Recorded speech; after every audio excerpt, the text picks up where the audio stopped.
Select Sonny Styles, linebacker, Ohio State. There you go. Roger Goodell announcing it last night at number 7 overall. No trades up, no trades back. A team did jump right in front of them at 6. That was the Kansas City Chiefs to take Mansour Delane, the corner out of LSU. But welcome to Washington, Sonny Styles. Everybody happy? Good morning. Sean Springs is supposed to join us on the show today, hoping to get him. Actually, you know what? He just texted me back. He says, hopefully on Monday. Can't do it today. So we will do Sean Springs on Monday. There you go.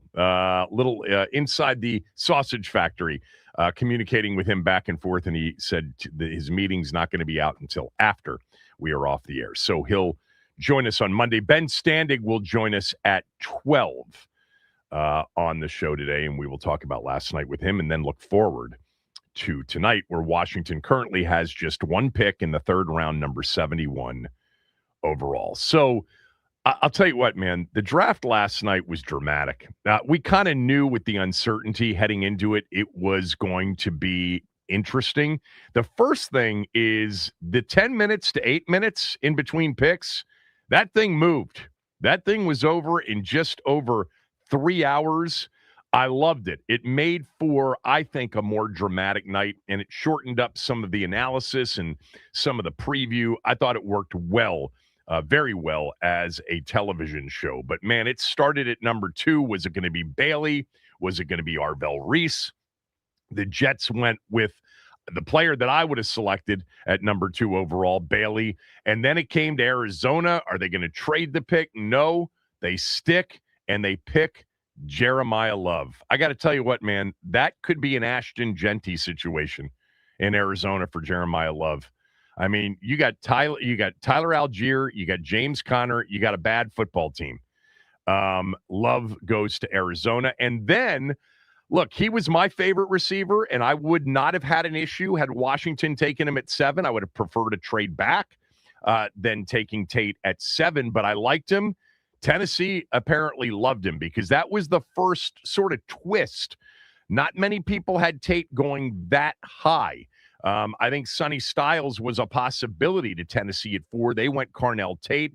That left Arvell Reese on the board for the Giants at 5. Man, they always seem to have a lot of pass rushers. They lose Dexter Lawrence, but they still have Burns and Carter and now Arvell Reese. And then the Chiefs make a trade to jump up to 6 with the Browns to take Mansour Delane, the corner out of LSU. Did they do that because they expected Washington to take Delane at 7? Remember, Trent McDuffie was traded to the Rams. They had a need for corner for sure, and they did not want to risk losing Delane to Washington, and that left Washington on the clock at 7.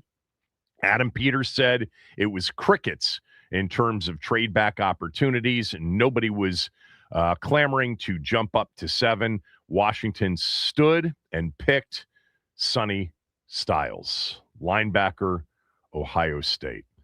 There's so much to like about Sonny Styles. We've obviously talked a lot about Sonny Styles leading up to this draft. Now, for me, you guys know, I loved Bailey. I loved Bain. And I think Bain, did you see the reaction? Bain's interview after sliding to 15 Furious. with those short arms. I'm telling you, Max, he's going to be one that I follow because I think he's going to wreck the league. I think it's a perfect spot for him, too, to be with Todd Bowles in Tampa. Those short arms, we'll find out. We'll find out if the short arms really are a thing when it comes to a player with that kind of motor and that kind of power. But I was, like we talked about, if they were going to stick and pick and couldn't trade back, Styles, Tate, Delane for me. I'm happy. I like Sonny Styles. I like him a lot. Now, I might like him for different reasons than some of you liked him. I'm just going to start with the positive. This guy's highly intelligent. This guy moved from safety to linebacker. He had a new defensive coordinator in Matt Patricia last year. And he was the brains of the operation along with Caleb Downs. I mean, both of them. I mean, you talk about a high IQ defense. They had it with, by the way, a high IQ, outstanding defensive coordinator. You know, somebody, a coach in town from one of the power WCAC schools called me this morning to just ask me. He just said, how does Ryan Day keep his job at Ohio State with all these players coming off the board in the first 11 picks? I mean, how about 4 Ohio State players in the first 11 picks and they did not win the national championship? No, they did not. They got beat by Miami in what was a tremendous playoff game. They couldn't block Bain. They couldn't block Messidor. That was part of the problem. I mean, they just were in Julian Sayan's face the entire night. But Styles is so intelligent, so versatile. This is a guy that can really run. I'm going to get to the athleticism part here in a moment.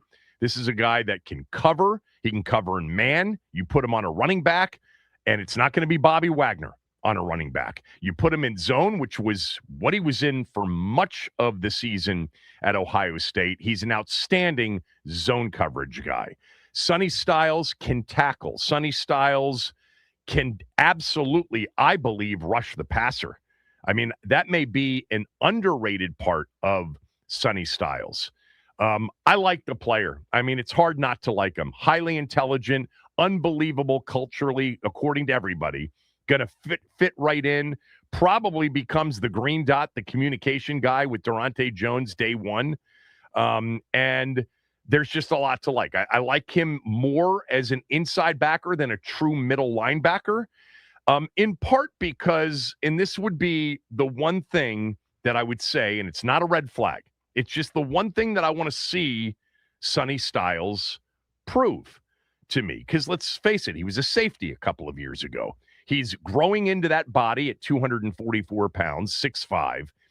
And I did notice leading up to the draft, and certainly after the draft, I think a lot of people just focused on his outrageous combine.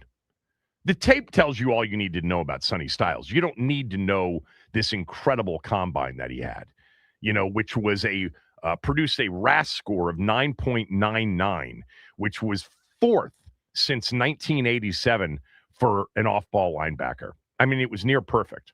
You know, he came in at 6'5", 244, ran 4.4, 640, had a 43.5-inch vertical leap. I mean, he can hoop. I'm sure you've seen some of the highlights of some of his dunks. He had a broad jump that was explosive. He had a 10-yard split that was outstanding. I mean, the athleticism is what everybody seems to be focusing on. I personally, when I watched Ohio State, just as a college football fan, watching a lot of Ohio State games this year, and even when I watched in preparation for this draft more of some of the players that could go to Washington, his athleticism is there. I'm not going to say he's not athletic. He's very athletic. He can really run sideline to sideline, no doubt. But the way it was described, you know, leading into it, and then certainly on social media after the pick last night, is that he's like one of the most insane athletes that has ever played the position. That's not what you see when you watch him on the field.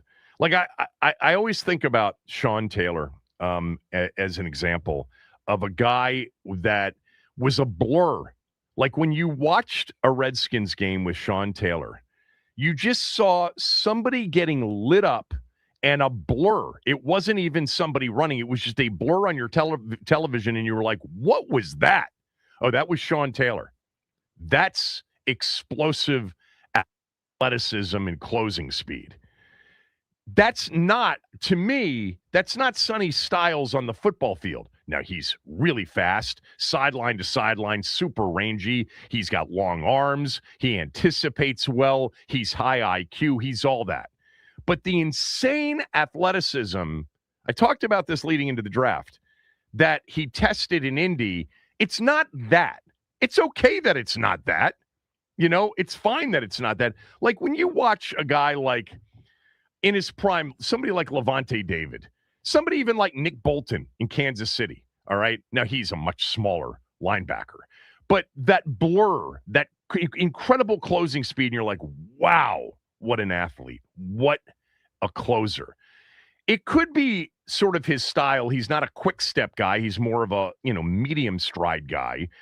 I think, don't get me wrong, this dude is a freak at 6'5" and 244, running a 4.46. And you see the sideline to sideline, and you see the closing speed, but you don't see a blur. That's not his style of play.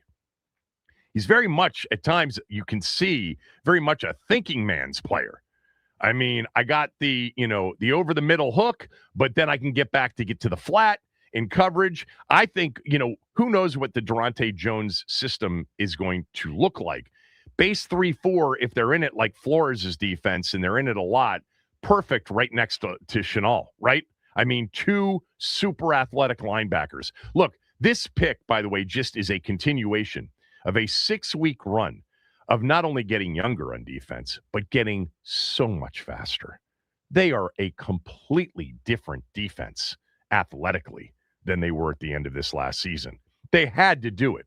I don't care what anybody says about Adam Peters, and I don't know that everything that he's done is going to work out, but he clearly identified the problem. Sometimes it's like the problem is so obvious to all of us, and then you're like, but the front office doesn't see it that way based on their moves. No, we're all in agreement. The defense was horrendous. All-time bad from my standpoint. 50 plus years of watching this team. I don't think at the end of the season I've ever seen a worse Washington defense. They couldn't stop anybody. I mean, I remember saying when Quinn would talk about turnovers and we got to take the ball away. You can't take the ball away if you're nowhere near the ball. And in at least 6-7 games last year, they weren't even near the ball. I mean, guys would turn around thinking they were going to get hit after they caught the ball, but no one was there. Sheehan, Styles, Owe, Chason, Cross, man, Amenahue, athlete. They have gotten much more athletic and a lot faster. Will it result in a much better defense? It'd be hard for it to be worse than it was last year. I mean, almost impossible to be worse than it was last year. Of course, I said that this time last year about the 2024 defense. I said in 2025, it would be really hard to be worse against the run than they were last year. And they just were worse everywhere. Now, they had a lot of lost bodies and some key lost bodies, especially when it came to against the run. Armstrong and Wise obviously come to mind there. But this team defensively on paper is a completely different team. Completely different. They got 6 new starters, 8 new contributors. Add them up. Settle, Owe, Styles, Sheehan, Chason, Cross, Robertson, Amenahue. That's 8 players that are likely going to start or be a big part of the rotation. Health, knock on wood.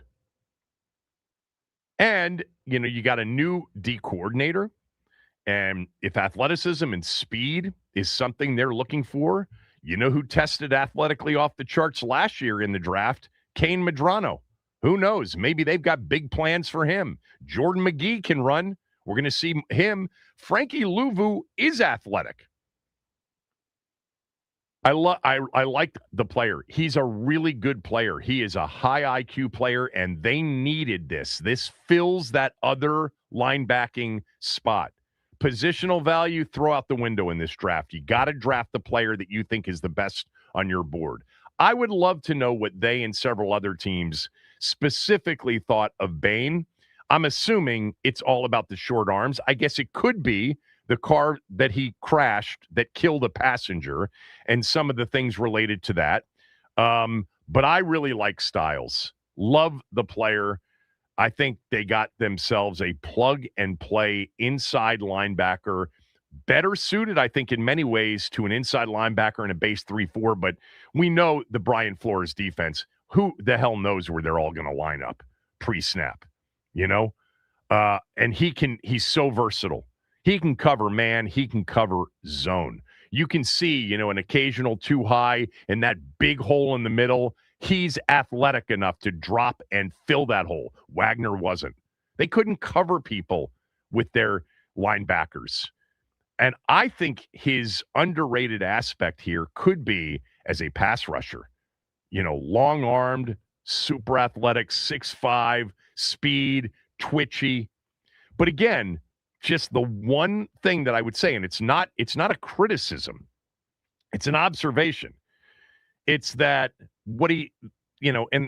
personally, I don't care that much about the Indy Combine stuff. Just watch the games for the most part. I think that tells you a lot more. Watching the games, he's a great player, but he's not like the most insane athlete on the field in every game. But that's not what I ever thought about Styles. I thought, wow, rangy, really good athlete, long arm, the whole thing, taller. But I didn't think of the dude's an absolute blur on the field. It could be just the way he kind of moves too, not a short stepper necessarily. Love the pick. Think he is a plug and play for a long time. I think the floor is extremely high with Sonny Styles. And I think the ceiling's really high too, because look, he's still growing into being a linebacker. He was a safety. He's still growing into it.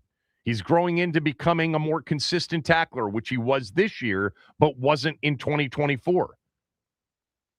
And man, does it fill a need for sure. This offseason started with, a lot of us saying defense, defense, defense. They have certainly addressed the defensive side of the ball. Would it have been better had they ended up with Trey Hendrickson? Or some of the other players, that's really the one there, Jalen Phillips. I mean, I like Oweh. I know not everybody does. I think there's an ascending player there, especially as a pass rusher.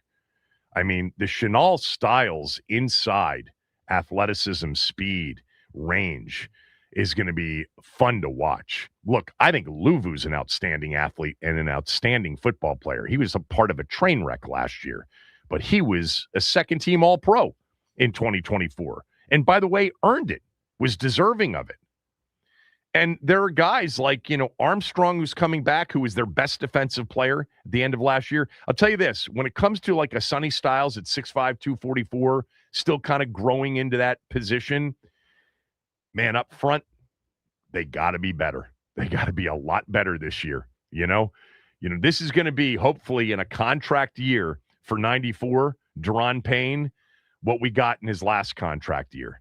I mean, the dude's going to have to eat up a lot of offensive linemen and blocks. Kinlaw, I liked Kinlaw last year. Settle, is Settle going to be your nose? Is he going to be a true zero techniques nose tackle in a base 3-4? Who knows? Johnny Newton's got to take a step forward. But they're going to have to be much better up front. And, Kinlaw, I thought, for the most part, was consistent last year. I'm not really worried about him, and I still think Duran's got the talent to do it. And if he's going to get another contract, he's got to play well. But it will make life so much easier on Sheehan and Styles and players like them specifically if they're not having to take on, double teams at the next level in the run game. Let the big boys up front take on those double teams and eat up blockers and let the Styles and the Sheehans and the, Luvus and the McGees, let them make the tackles. I'm going to be interested to see how quickly Sonny Styles sort of takes over that Bobby Wagner role in terms of the green dot communicator. I wonder if it's week one, or maybe it could be somebody like Will Harris, more of a veteran. Will he tackle like Bobby Wagner? For those of you that are thrilled that Bobby Wagner is not coming back, there's no doubt that we got a different guy in coverage. Like, they're going to be able to cover with their linebackers this year. That is a good upgrade. I mean, that's one thing that they're adding players on the field that can actually cover. Bobby Wagner couldn't, but very few people in the league tackle like Bobby Wagner. And that was a big problem team-wide with the exception of Wagner. So Styles has to become that consistent tackler. He was that this year at Ohio State. Chenal, the same thing. But I like the pick. I mean, I can't say enough about just the idea that he was available because it didn't look like necessarily he would be. Bailey and Bain were the two that I loved more than any. I didn't think Bailey would be there. I figured he had to go, if not second, if he were available, maybe Arizona would have picked him up. Who knows? But Bain's going to be the interesting one from the first round to watch for me over the next few years because I liked him so much. So I have something personally invested in him doing well. That's always a part of the calculus, of course, with all of us, not just on the air, but you guys too, in terms of your opinions. I think he went to a really good team, and I think he could end up being the best player ultimately long-term out of this draft. We'll find out. I mean, it's, as we've said many times, it is much more miss than hit for everybody involved in this. But I really like the pick. I like the pick a lot. If it had been, at 7, if it had been Delane, if it had been Tate, no Bain or Bailey, I would have been fine with that. I'm certain that Washington had an interest in trading back. I'm not saying on the clock, at 7. I'm saying going into the night, given what they were likely going to be faced with at 7, and I don't think they thought Sonny Styles would be there at 7. I think that they would have loved to have traded back last night. It was the most uncertain draft with respect to blue chip players and just order of selection. The shocker last night. Did you see Sean McVay's reaction to the Ty Simpson selection at 13, sitting there with Les Snead? I mean, that press conference, if you haven't seen it, Sean McVay does not look happy that the Rams took their future down the road quarterback with the number 13 selection. That was the stunner in round 1. There were 8 trades in round 1. How many times did Buffalo trade back, and how many picks did they pick up? A lot. Look, the NFC East, the Giants get Reese and Mauanoa.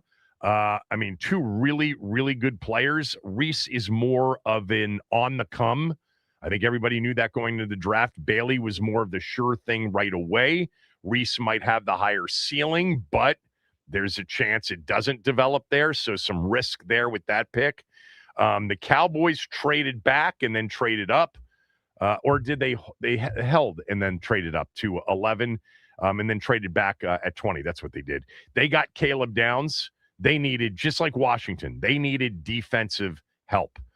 Dallas did, and they got it in Downs. And then Malachi Lawrence, who I had somebody text me after the Cowboys picked Lawrence and said he's the underrated quick twitch pass rusher in this draft.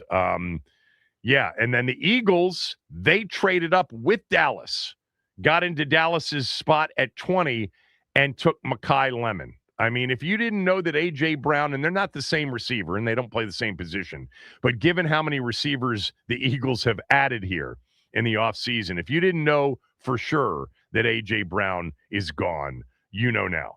They traded up and they took Mekhi Lemon. They traded for Dontavian Wicks recently.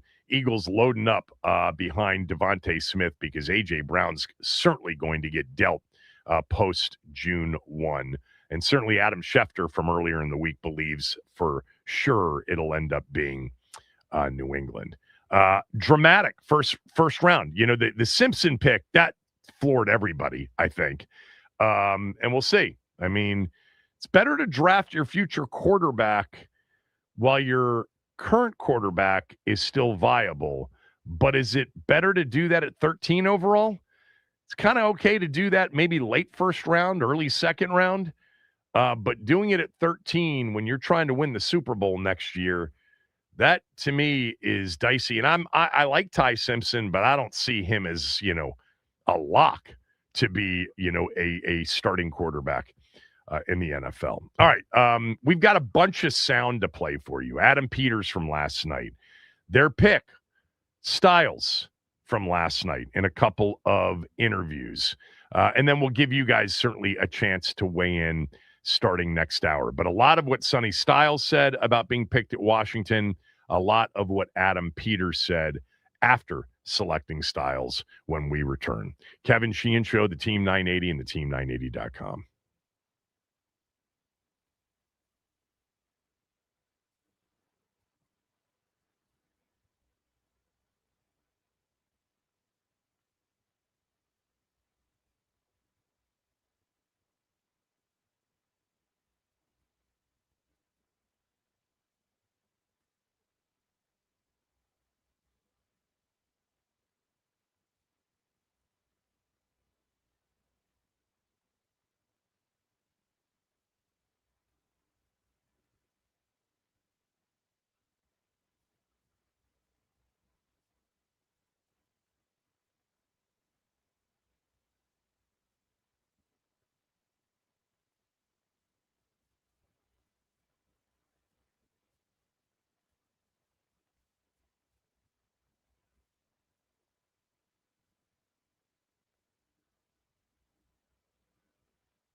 My final prediction, Commanders.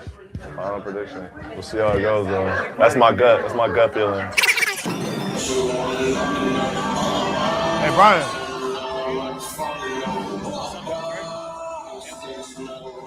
DC boy. Hello? Yes, sir. I'm doing good, Mr. Peters. How are you doing? So that was Sonny Styles predicting where he would go, and he was correct. And you saw, if you were watching that, which you weren't, on radio, but he got the call from Adam Peters.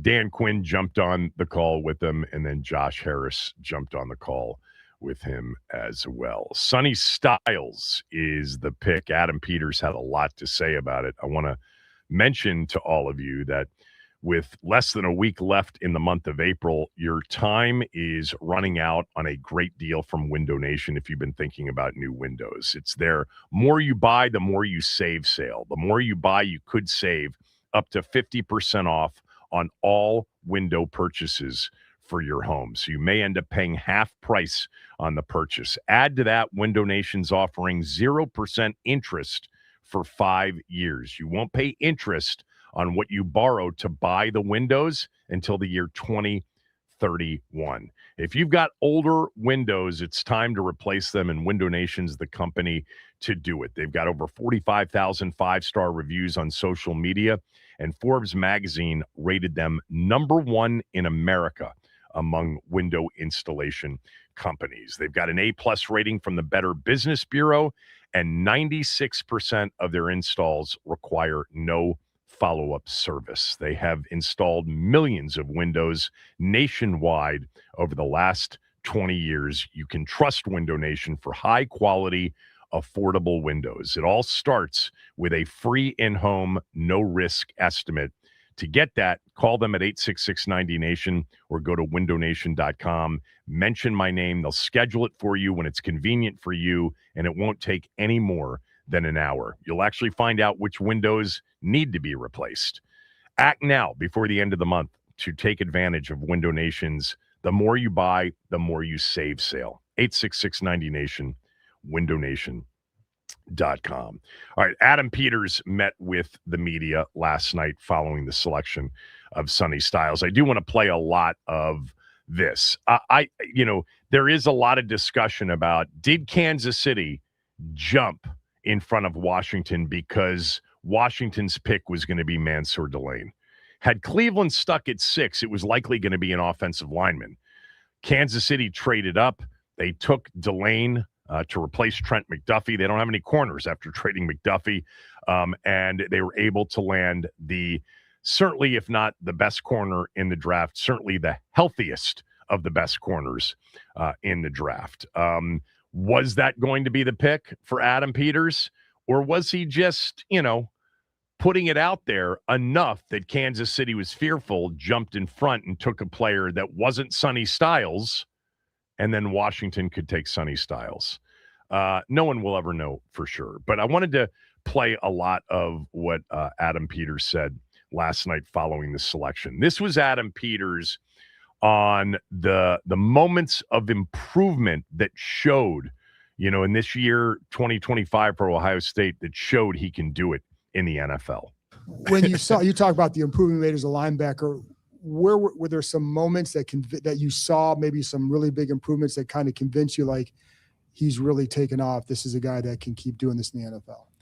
Yeah, I think it really in every kind of portion of the game, John. I think you see him playing in the box and using his hands and shedding blocks and reading blocks, and then getting to the ball and playing like physical, like taking on guards, and it got better and better. And then as a blitzer, he got better. And I think he's just scratching the surface there, and he's going to be a great blitzer. And so all those things that, come with changing positions, you saw it kind of come to life, and you saw it in the playoffs. I mean, he played against Indiana. His game against Indiana was incredible. And just made some big time plays in the Miami game as well. Indiana wasn't the playoffs, but you know everything about them. So Yeah, John went to Ohio State. John's a big Ohio State guy. John Keim is.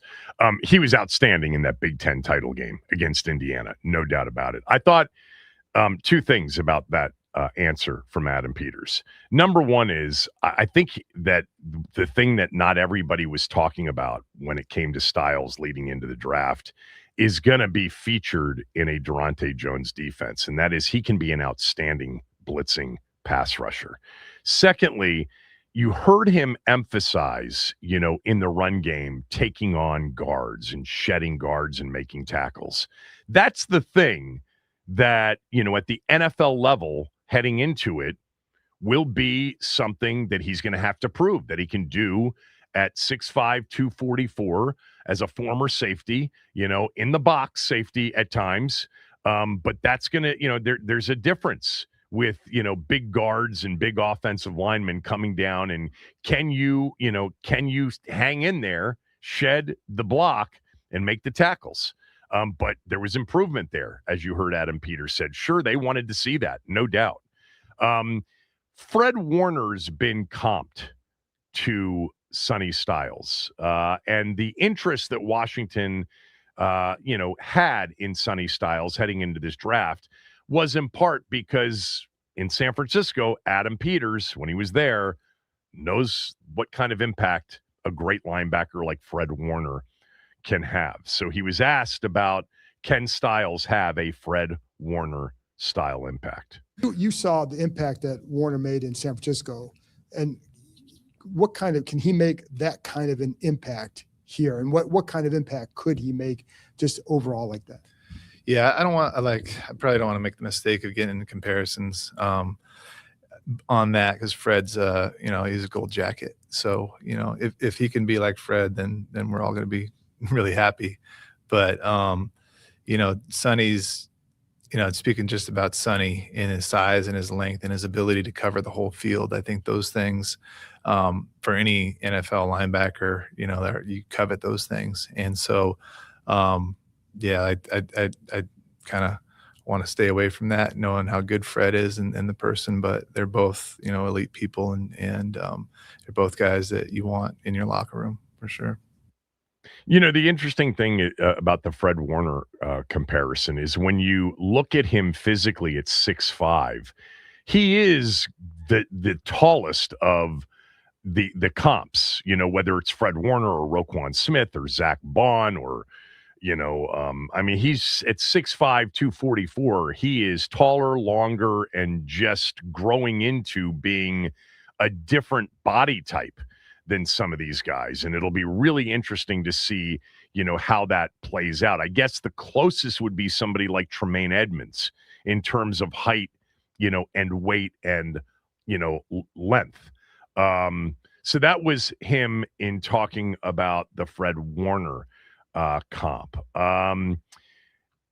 So there was a question about the opportunity to trade down. I would just suggest everybody, strongly suggest that trading back wasn't just on their mind, but it was on the minds of a lot of teams that weren't named the Raiders, because this is that kind of draft in which there just was a big question mark about the number of true, projected blue chip, all pro, perennial Pro Bowl kind of players. And so if you're not sure that these players are going to be that, then get more picks. So I think that a lot of teams, and Cleveland was the first to be able to do it. Arizona, no one was willing to get up to 3 for whatever they were asking for. And Cleveland was the first to be able to do it. And then it happened a lot, when we got to after the top 10. But Adam Peters was asked about whether or not there was an opportunity to trade back. Here's what he said. A two-part question, just to squeeze in another question. Did you have an opportunity to move down, and would you have taken it if he weren't still on the board? And then I'll leave it at that. Yeah. It was kind of fun. We did a lot of work on the move down. We spent a lot of time on it. Brandon back there was with me, looking at all the different iterations of moving back and everything like that. We didn't look to move up. But crickets. It was crickets. So really, we're just looking at my phone and nothing.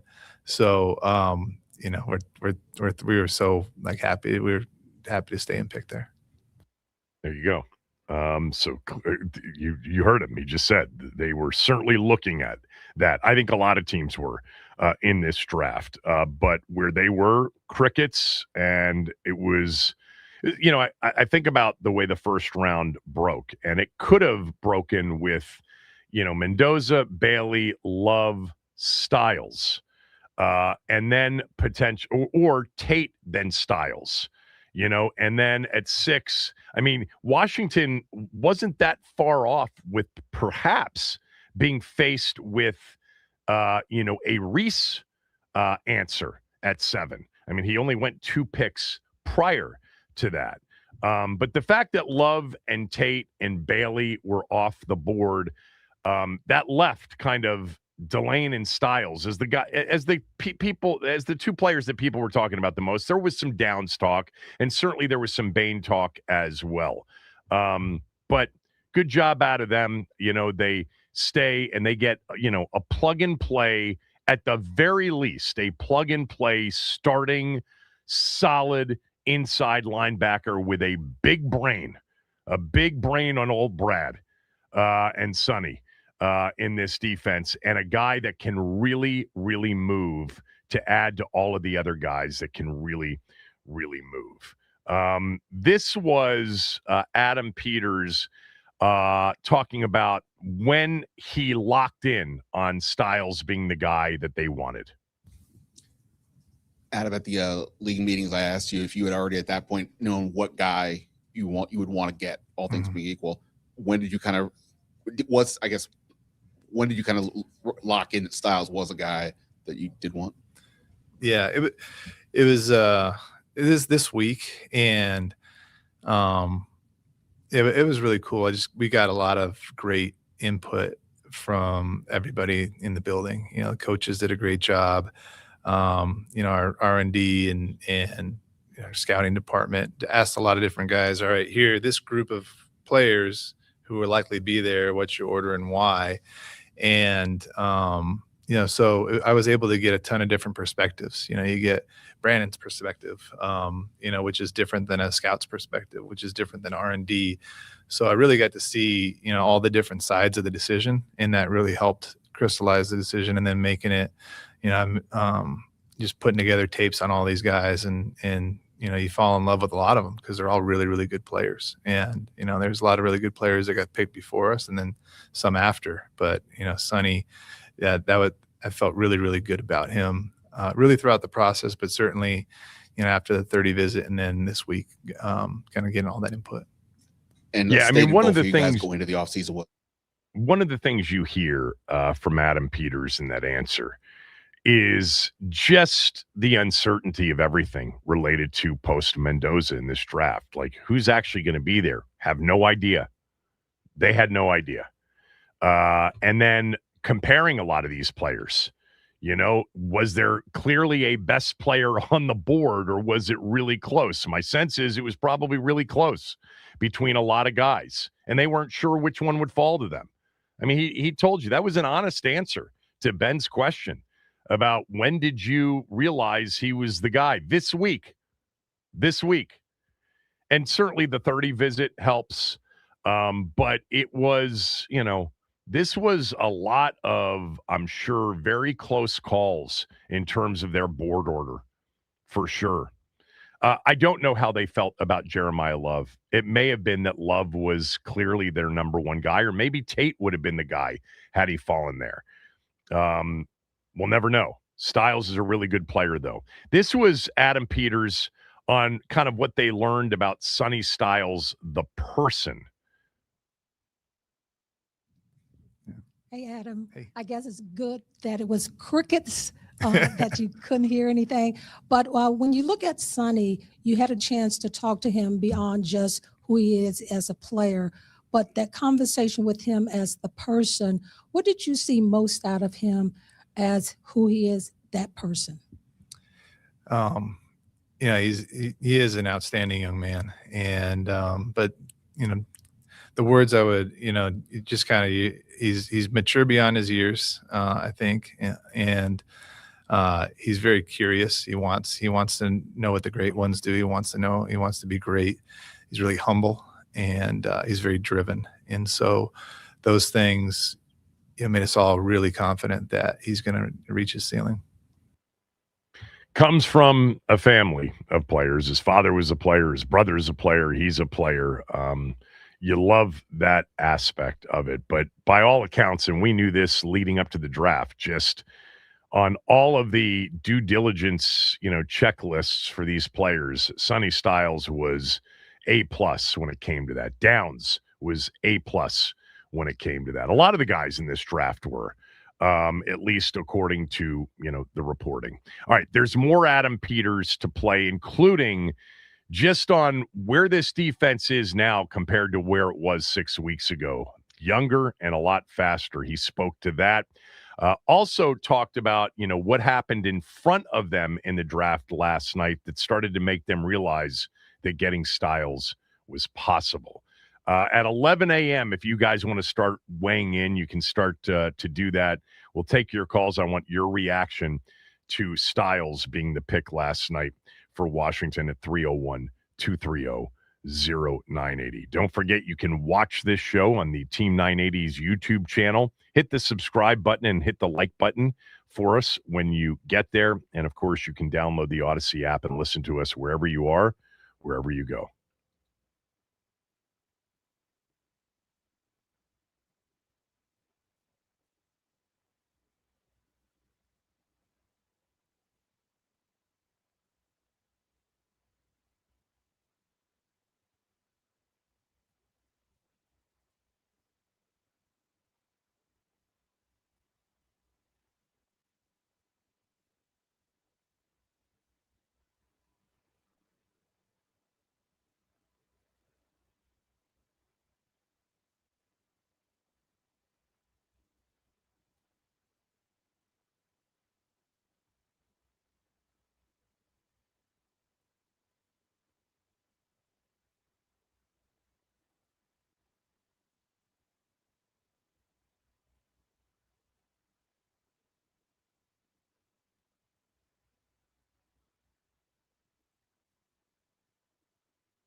What would you say your strengths are right now? I say football intelligence. I would say versatility, and then I'll say physicality. I think those three things I can do them at a really high level.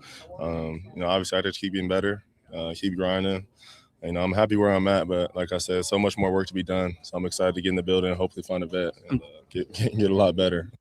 That was Sonny Styles with Channel 7's Scott Abraham last night at the draft in Pittsburgh, where 320,000 attended, a record number. Next year, the draft, as most of you know, is here in Washington, and already the projections are for well over 1 million visitors / attendees over a 3-day period. It will be a scene downtown, and it was a scene in Pittsburgh last night for sure.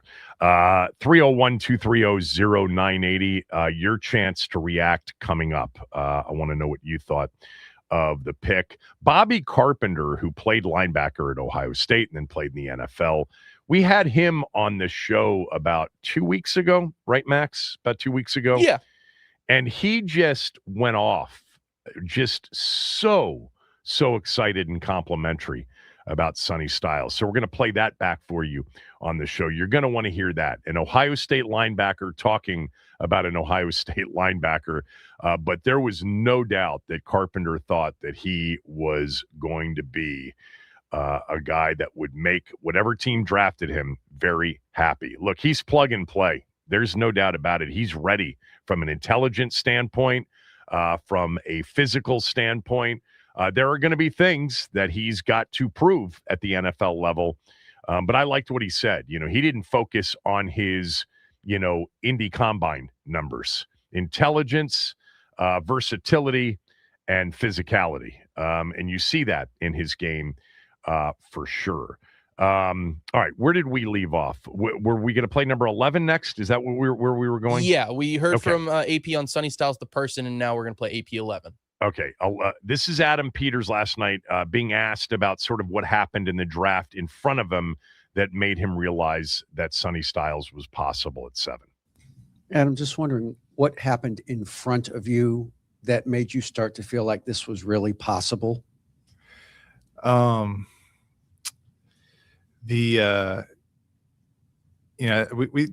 the first 3 were pretty, we thought that was pretty kind of on what we wanted.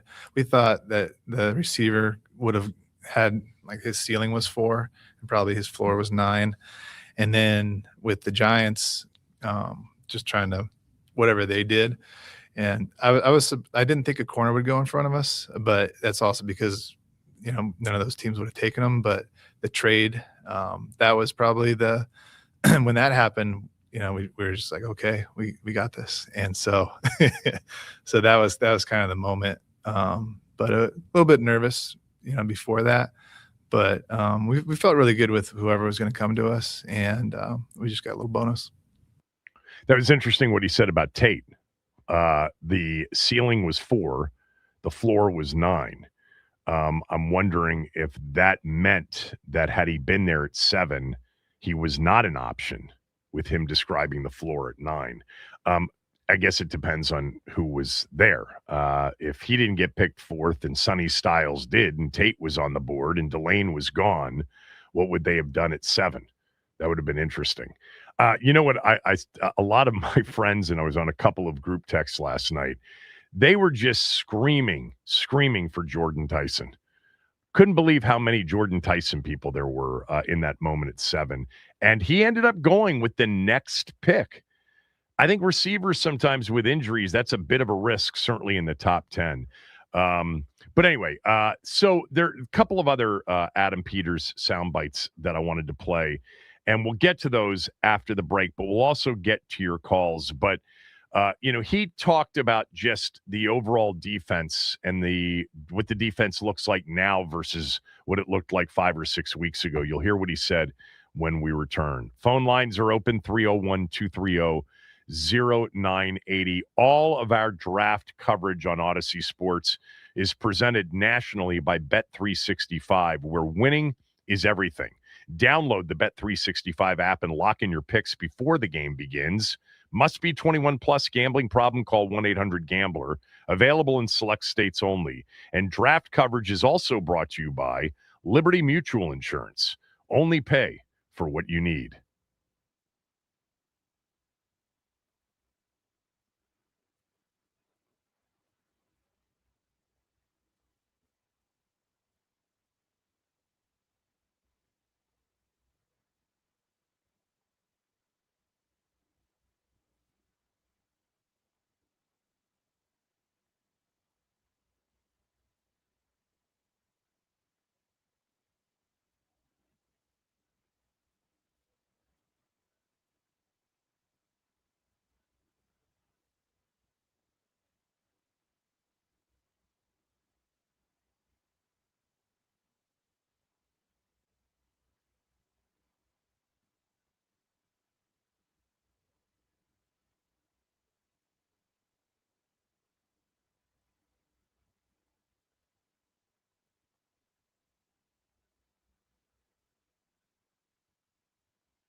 One of my Ohio State friends texted me during the break to say that I don't know if it's been mentioned, and I haven't mentioned it, and maybe you guys have heard this elsewhere, but that Sonny Styles was the recipient of the Block Zero award. It's a prestigious tradition where the jersey number 0 is given to a player that sort of exemplifies leadership, toughness.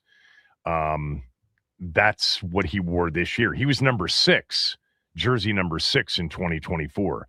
But it's a big honor at Ohio State, and he got awarded that 0 jersey for the 2025 season. All right, 301-230-0980. We'll get to your calls in a moment. I did want to play this one soundbite, one more from Adam Peters. He was asked just about the defense getting younger and faster. Here's what he said. And a stated goal for you guys going into the offseason was get younger, get faster. Seems like this one guy kind of epitomizes that. But is that like combined with everything else you did with Oweh and Sheehan and all that? Is this really sort of the culmination? I'm sure you have more to do, but like kind of the culmination of that. Yeah, he definitely embodies that. And 21 years old, so he's still really young. You know, graduated high school early. Gosh, yeah, that blows my mind too. But and obviously, you know, 4'4" guy at 6'5". You know, we're really, really fast. He covers a lot of ground, so that's it's a big deal in this league. Man, did they address defense in this offseason? You know, no guarantees on how it all comes together and how it's coached and whether or not it's right with each other and right with the scheme. But, I mean, the additions of Oweh, Sheehan, Sheehan, I'd throw Cross into there. I'd throw Amenahue into there. And now Sonny Styles, Amik Robertson. I mean, it's just a different level of speed. I mean, forget just the fact that it's younger. Of course it's younger, but the level of running and quickness and speed on the field. Now, hopefully it's speed with a purpose and speed with an end game, not just speed for speed's sake. Defenses, you know, have to be coordinated. They've got to be schemed up properly. But some of the issues we saw last year with, you know, especially second level and third level players not even being close. I mean, you know, that's added to some of the players that we knew had speed to begin with, but just hadn't had the opportunity, like Jordan McGee, like even a guy like Kane Medrano, who can really run, is super athletic. You know, Medrano, this is going to sound like, you know, a real reach, and it's fine because, he'll probably end up getting released before the season begins. But Medrano has some of the playmaking ability and the anticipation talent or instincts that Andrew Van Ginkel has, the Minnesota linebacker who basically seems to step in front of every bubble screen, and did in our game with them last year. And by the way, there's some of that in Sonny Styles too. Now, he's not an edge. He's not, you know, an outside guy. I'm going to be interested just to see how they play, because to me, it makes sense that Sheehan and Styles are inside, but Luvu can be inside and Sheehan could be on the outside. I think there's just tremendous versatility with the three of those players in particular. You know, at linebacker, Styles, Sheehan, and Luvu. Luvu's clearly shown that he's versatile. You know, you'd rather have him, you know, at the line of scrimmage. You'd rather have him as a rusher. I think he's an outstanding rusher. And they have loved McGee since the beginning. Look, the other thing that I don't think I've mentioned so far in the first hour and 6 minutes of the show yet, this has to be a pick that Dan Quinn just loves. He's got his brains on the field defensively, and the dude can play. I mean, Bobby Wagner didn't come off the field in 2 years because they just didn't trust anything that would happen out there without him out there. And look, a lot of bad stuff happened with him out there, but still it could have been worse. And I think they view Sonny Styles as the guy that's going to be the extension of the defensive coaches on the field for the next decade plus. I've not asked you, Max. I know you love this pick. I mean, you would have loved to have seen Love drop, but you love this pick.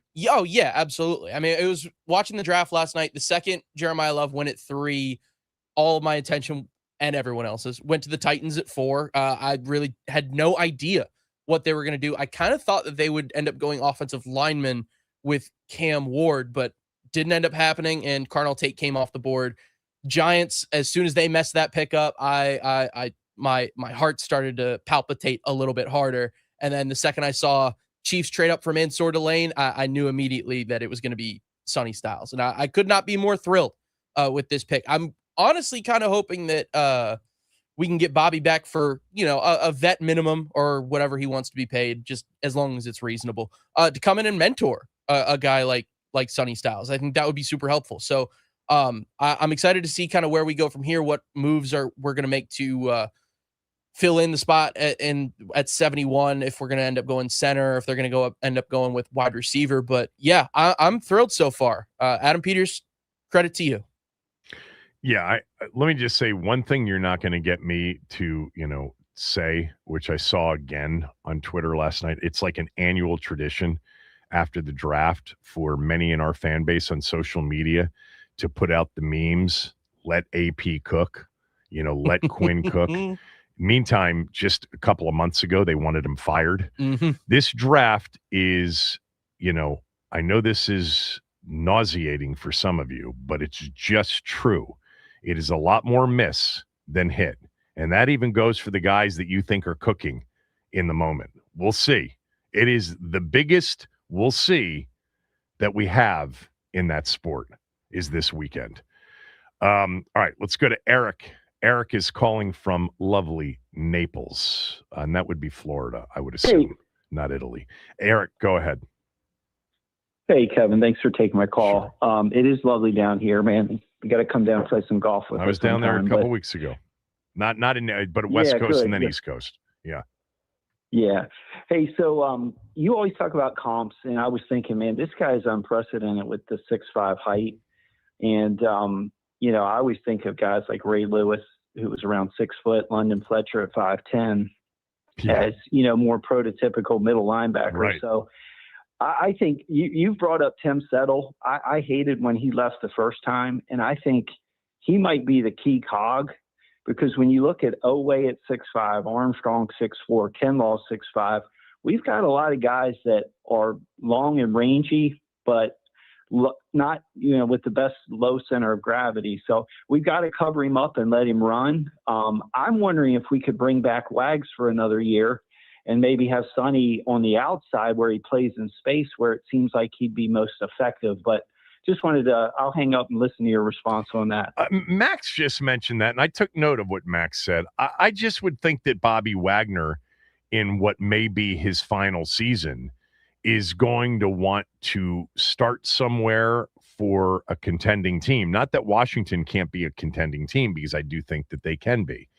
They have the most important thing. And, through this weekend, it's like, look, if we're really focused on next year, the most important thing is number 5 more than anything else.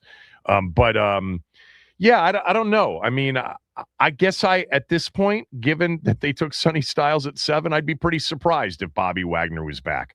Not that I wouldn't welcome him as a fan.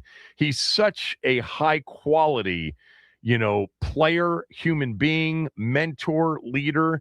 And let's face it, like still last year, one of the top 5 tacklers in the NFL, period.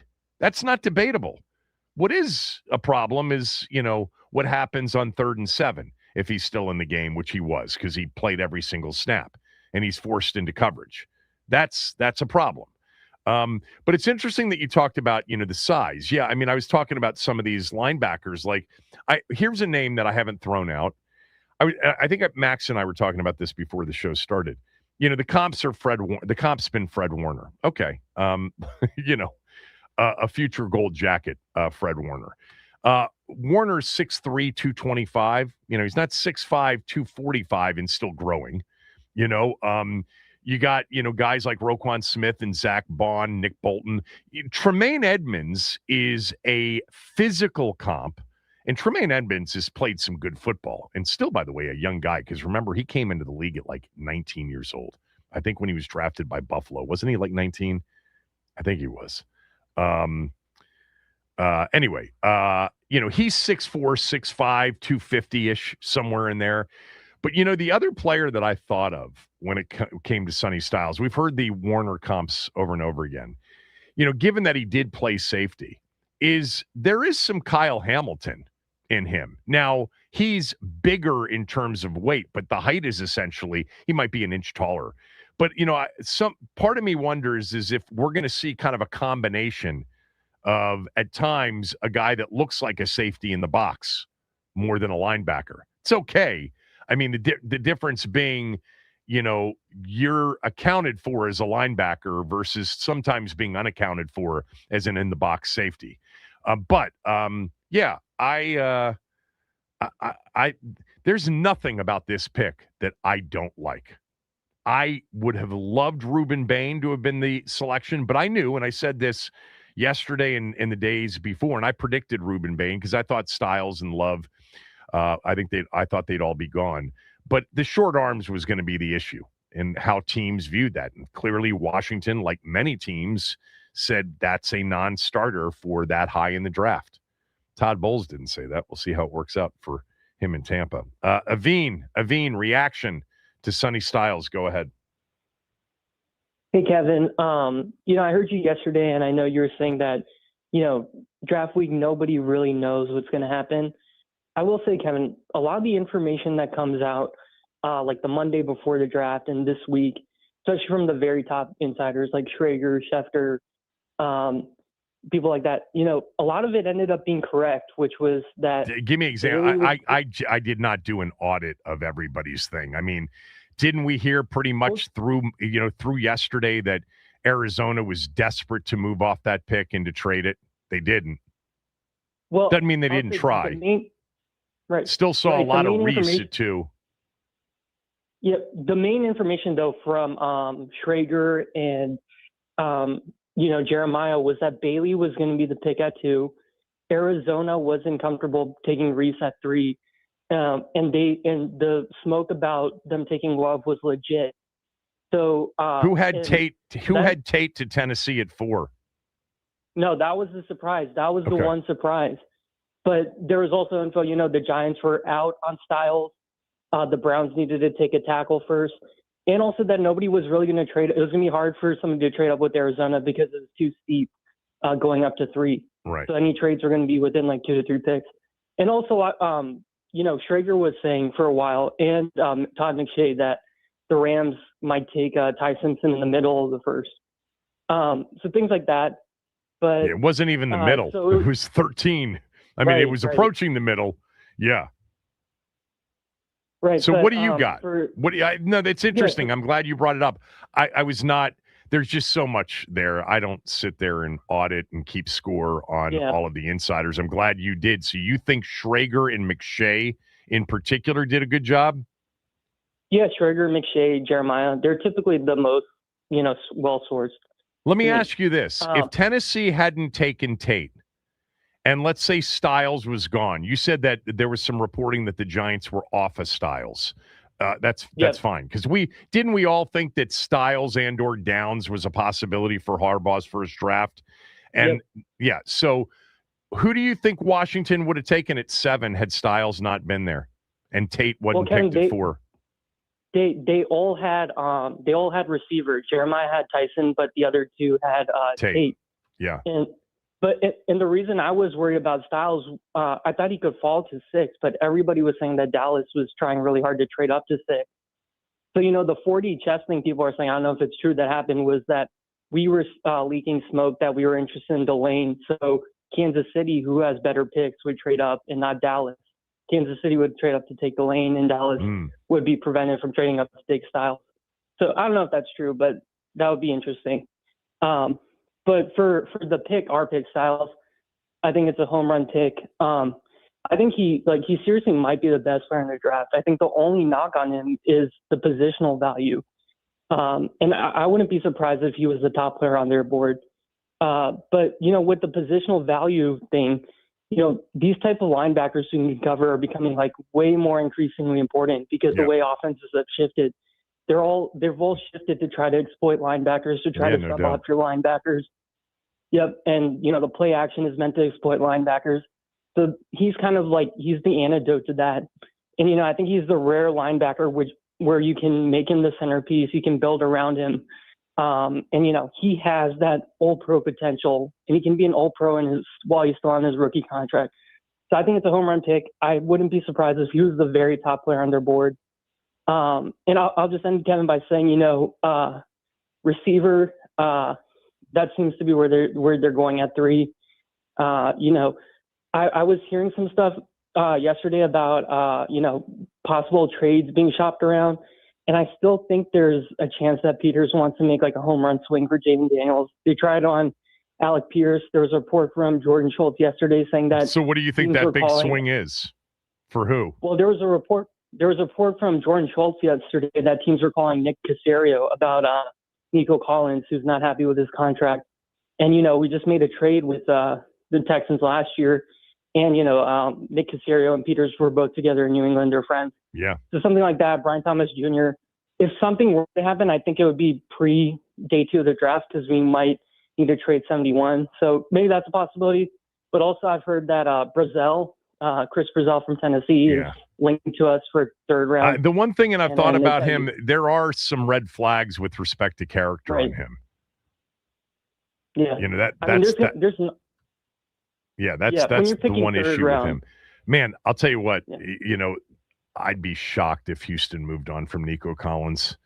I mean, you could argue he's easily their best player on offense, and they have to be better and more consistent offensively.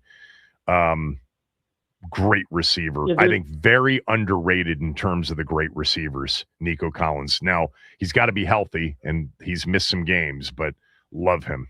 All right, what else you got, Aveen? Yeah, just really fast. There's also rumors, Brian Thomas Jr., they've been taking calls on him. Yeah. Jordan Addison and Michael Wilson are both due for new contracts. So there's some stuff out there if they want to take a big swing. So, look, Diggs is still out there. And, he may be a pain in the backside after, 1 year. But look, that's different than what you've just discussed, because obviously what you've just discussed are possible long-term answers because of the big age difference. But if they end up striking out everywhere, I'm going to tell you right now, I would not mind having Stephon Diggs next year on a 1-year deal. I would not. Thanks, Aveen. Let's go to Joe in Springfield. Joe, your reaction to the pick. Go ahead. Hey, Kevin, what's going on? Hey, Joe. Hey, real quick, I hope to see you at Shelley's back room on Monday night. No, if you don't want to buy my ticket for that today. Yep. All right. So, like you, I was hoping that Tate would be available at us when we picked at 7, but when Tennessee picked him, I thought, hopefully we get Sonny Styles. And honestly, the Styles move, I love it. Because we have responded these last couple of weeks by getting younger on defense because the defense had to be fixed. Now, Styles coming in is going to help, especially the defensive line up front will help us too. And I'm not sure, I'm 50-50 is Wagner going to come back along to help Styles out next season? I don't know. But right now, I'm satisfied with us getting younger because that's what we needed. I mean, the defense was a problem last year, and we just couldn't stop anybody. We just couldn't tackle well enough. We're gotten younger, and that's the key. And Sonny is going to help us out with it big time. So definitely a good move. And Adam Peters, I mean, a lot of people are hating the fact that Peters and Quinn are not doing enough. But, yeah, they definitely responded. And Dan Quinn wanted this guy, too. So good move on last night. Talk to you. Thanks, Joe. Kevin. Appreciate it. Real quickly, too. I mean, Tate wasn't my guy. I had Tate, for me, he was my favorite receiver in the draft. And had they not been able to trade back or select Bailey or Bain, I would have been fine in order, as I said yesterday, with Styles, Tate, and Delane. Let's go to my guy, Anthony in D.C. Anthony, go ahead. Okay, before I answer the question, I need to ask you one. Okay. You were high on Bailey. Yep. Who I haven't heard any comps for him. Who were you hearing him being comped to? I mean, was he supposed to be Derek Thomas? I threw out, I threw out at one point Will Anderson Jr. I know that's crazy. But, there was some Nick Benito comps. There were some Daniil Hunter comps. The dude just flat out was unblockable for a very good defense, and faced some very high-quality NFL projected offensive linemen. And I thought he was more of a 3-down player than maybe others think. But I liked Bailey a lot. Obviously, the Jets did too.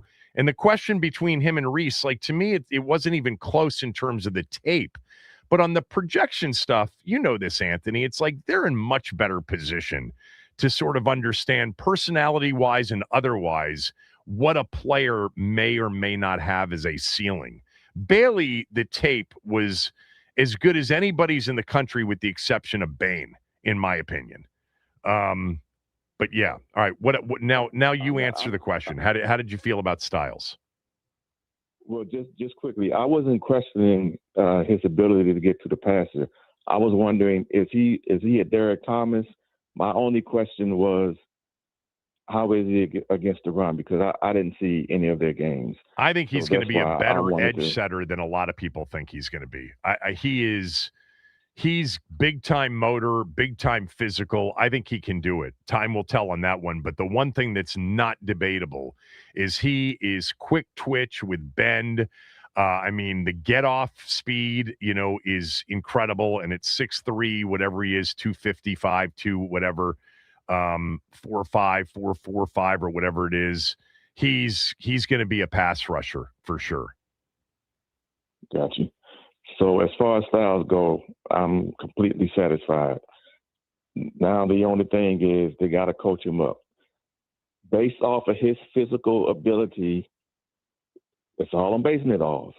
We understand he's a good player in college, but his physical attributes, insert linebacker, we need to get him up to that level. Ray Lewis, LT, like I said, insert linebacker. He may not become them, but we need to get him as close to that level as possible. Then we will have a dominant player. Anthony, we're talking about LT. Yeah. We're talking about Lawrence. No, you're talking about Lawrence Taylor. Let's stick to everybody else that's played the game and leave him out of the conversation. You and I are basically the same age, and we both know he is alone in that conversation. Continue. Kevin, you shoot for the moon and reach for I didn't say we shouldn't shoot for the moon, but you're shooting for Saturn at this point when you throw an LT. No, I'm just having fun with you. I'm doing the Belichick thing. We're talking about LT. Yeah, I know.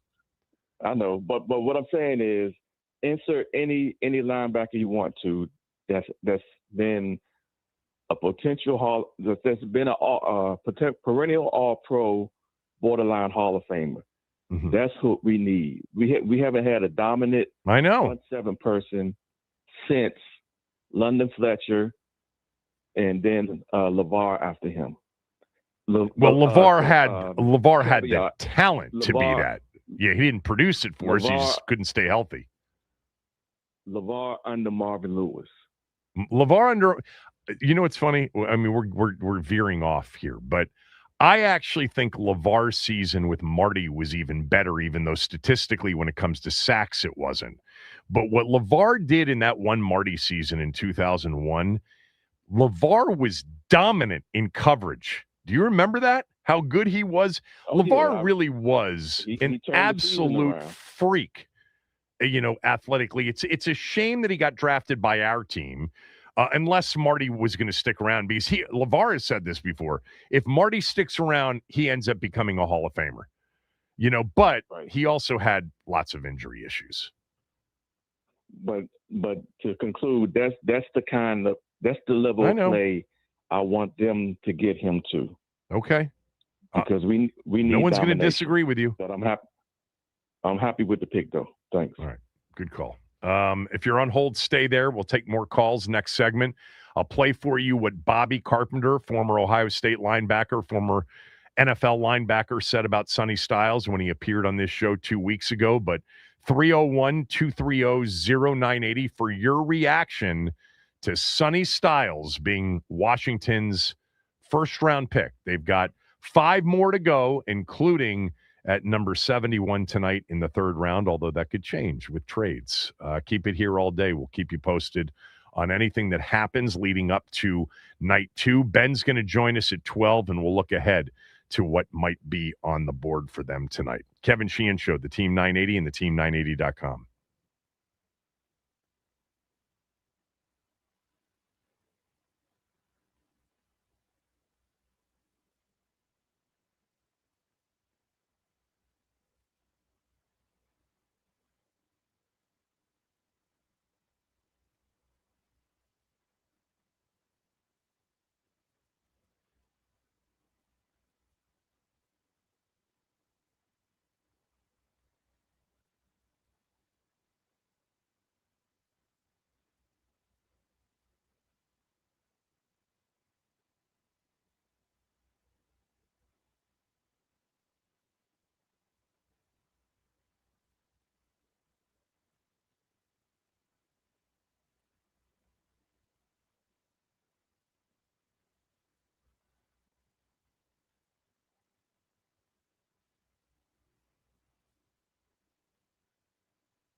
buddy of mine who coaches in town said he's just a taller, longer Zach Bond.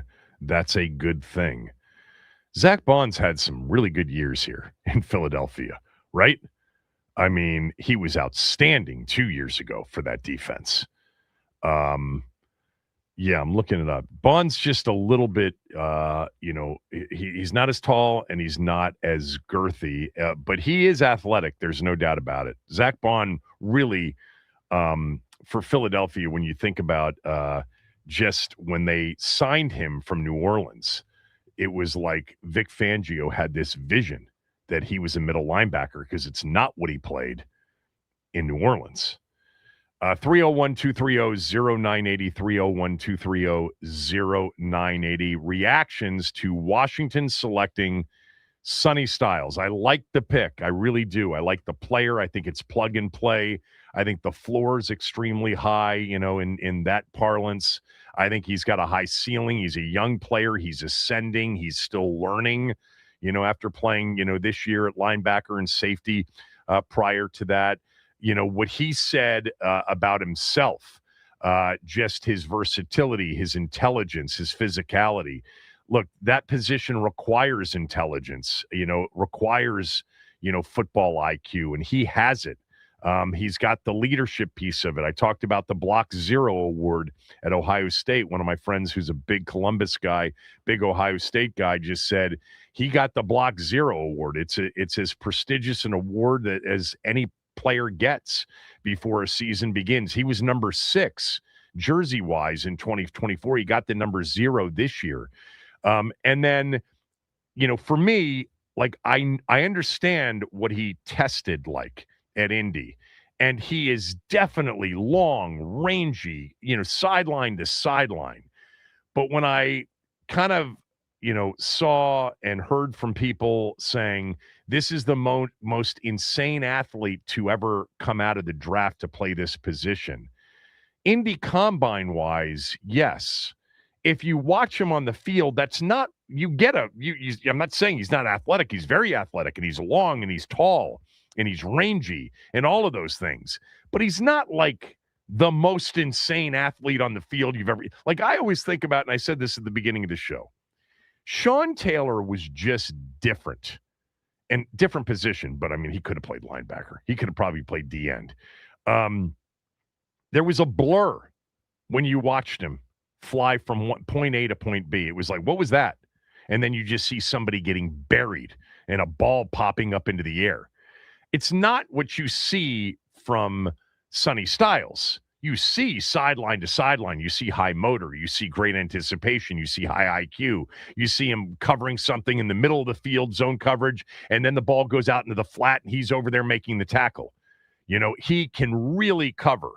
I think he can cover in man for sure. They played a lot of zone at Ohio State with Matt Patricia. He is definitely a guy that can drop in coverage. I'm excited about, and it was great to hear Adam Peters say the same thing. He looks to me like he can really rush the passer. And we're getting so much versatility on this defense and so much more speed defensively. It's going to be fun to see what Durante Jones comes up with for his first time as a defensive coordinator. He's got some pieces to work with, whereas last year and the year before, not so much. But can he take on, big offensive linemen, shed blocks, make tackles at the NFL level? What happens in front of him, is going to be big in 2026 in his first year. Payne's got to have a step-up season. Kinlaw's got to have another good season. Tim Settle, if he ends up being, a zero technique true nose guard, if they're in base 3-4 or whoever that player is, Newton, etc. It's got to happen up front, too, for linebackers to eat and to thrive. So I like the player a lot. I mean, I just don't see any downside. When they got to 7, I was like, well, that's got to be the guy if they're going to pass on Bain. I loved Bailey and Bain more than anybody in this draft. I like Mendoza a lot, too. But Bain, to me, dropping to 15 at Tampa is such a great spot for him with Todd Bowles. And a lot of teams passed on the short arms. The analytics people said, nope, we'll see. And maybe he'll be the first, short arm outlier. because nobody had tape like he did at the college level last year. Reactions to Sonny Styles being selected by Washington at 7. Let's go to Rob and Frederick. Rob, thanks for holding. Go ahead. Kevin, you touched on one of the questions I was going to ask you, but isn't it ironic that we lose Sonny Jurgensen and we get a guy named Sonny? Yeah. Yeah. You said something about Sean Taylor. Can he play the Buffalo nickel? Well, when I just threw out the whole Kyle Hamilton thing, like I was thinking about, when you watched him as a safety before and then you watched him as a linebacker, at times at linebacker, he still looked like an in-the-box safety. But he's tall, and that's why Kyle Hamilton came to mind. Kyle Hamilton is tall and rangy. He's also a true safety and an in-the-box safety, and Sonny Styles is going to be a linebacker. He's 245, 250 pounds and still growing. But can he be he could probably be anything. His versatility allows him to be anything. But man, I think Nick Cross can be your in the box safety, can be your Buffalo nickel. They've got some options there, Quan Martin, etc. No, he's a linebacker. He's a linebacker. The reason I ask is, like you say, he plays safety, and Sean Taylor's what, 230, 235? Yeah. Played, So, freight train. Yeah, that's. Yeah, I know. That's why I was thinking, that linebacker slash, like you said, Sean Taylor could have played wide receiver if you'd asked him, but, that's just that type of person. Okay, like I said, my biggest thing was it's just ironic that we lose Sonny Jurgensen this year and we get a guy named Sonny in the draft. Yeah. That's just weird. Well, let's hope this Sonny is what the other Sonny was in terms of a career, because Sonny Jurgensen was a Hall of Fame player in every respect. Let's go to Ethan in Richmond. Ethan, go ahead. Hi, Kevin. Big fan. I know we just picked, or I'm going to start with, I love the pick. I love Sonny Styles. But in 2021, we picked another super athletic linebacker with Jamin Davis. And I know they're different players, but I wanted to know where you think they're most different. Because as a younger fan, I remember picking Jamin Davis and being excited about, the idea of a hyper athletic.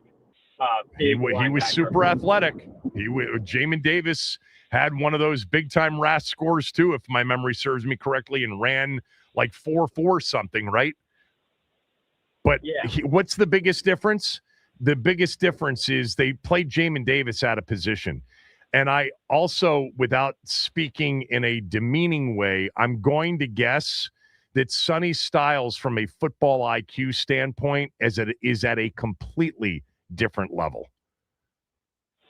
Yeah, I'm glad you said that, because that's the first thing that came to my mind when drafted Styles. Just, I love the athleticism, but, linebacker's kind of the quarterback of the defense, and you got to be able to, really process before and during the play, and I hope Styles can be that guy for us.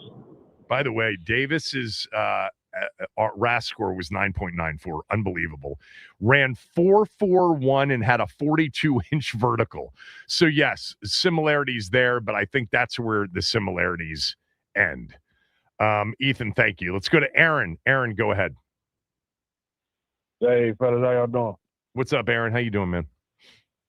Nothing much, man. So we sitting there watching the draft last night, right? We saw the Chiefs. I saw the Chiefs jumped up in front of us. Jeremiah Love was already gone, so I'm like, okay, let me get that out of my head. So the Chiefs jumped up in front of us, and once they grabbed Delane, me and my son looked at each other like, oh, we about to get Sonny. They called Sonny, we screaming and everything, man. I just think it's a great pick for the defense. We could have went any direction for real after the free agency, and picking him up was just like, it's limitless opportunities for him. So I wanted to ask, Micah Parsons in college at Penn State, I can't remember exactly how they used him. Was he like more of a standard stand-up linebacker, or?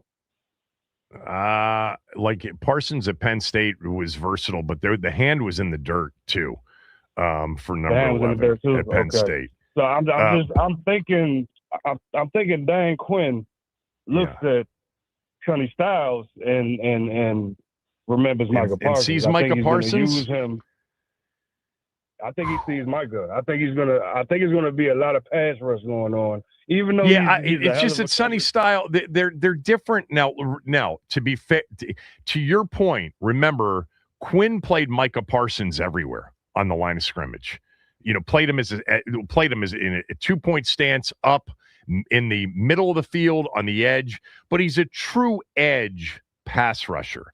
That's not what Styles is, but I do think Styles as a blitzing linebacker is going to be very good at that. And Adam Peters spoke to that too. I think that's one of the things that maybe didn't get talked up as much about him, but we know that if it's a Brian Flores style defense, the idea is for everybody to be capable of going after the quarterback with speed, and the other team just doesn't know who's coming on any given play. And I think Styles, Luvu, Chenal, they're all capable of blitzing the quarterback. Along with Owe and Chason and Dorrance Armstrong, et cetera. This is a completely different on paper defense going into the season next year. It's completely different.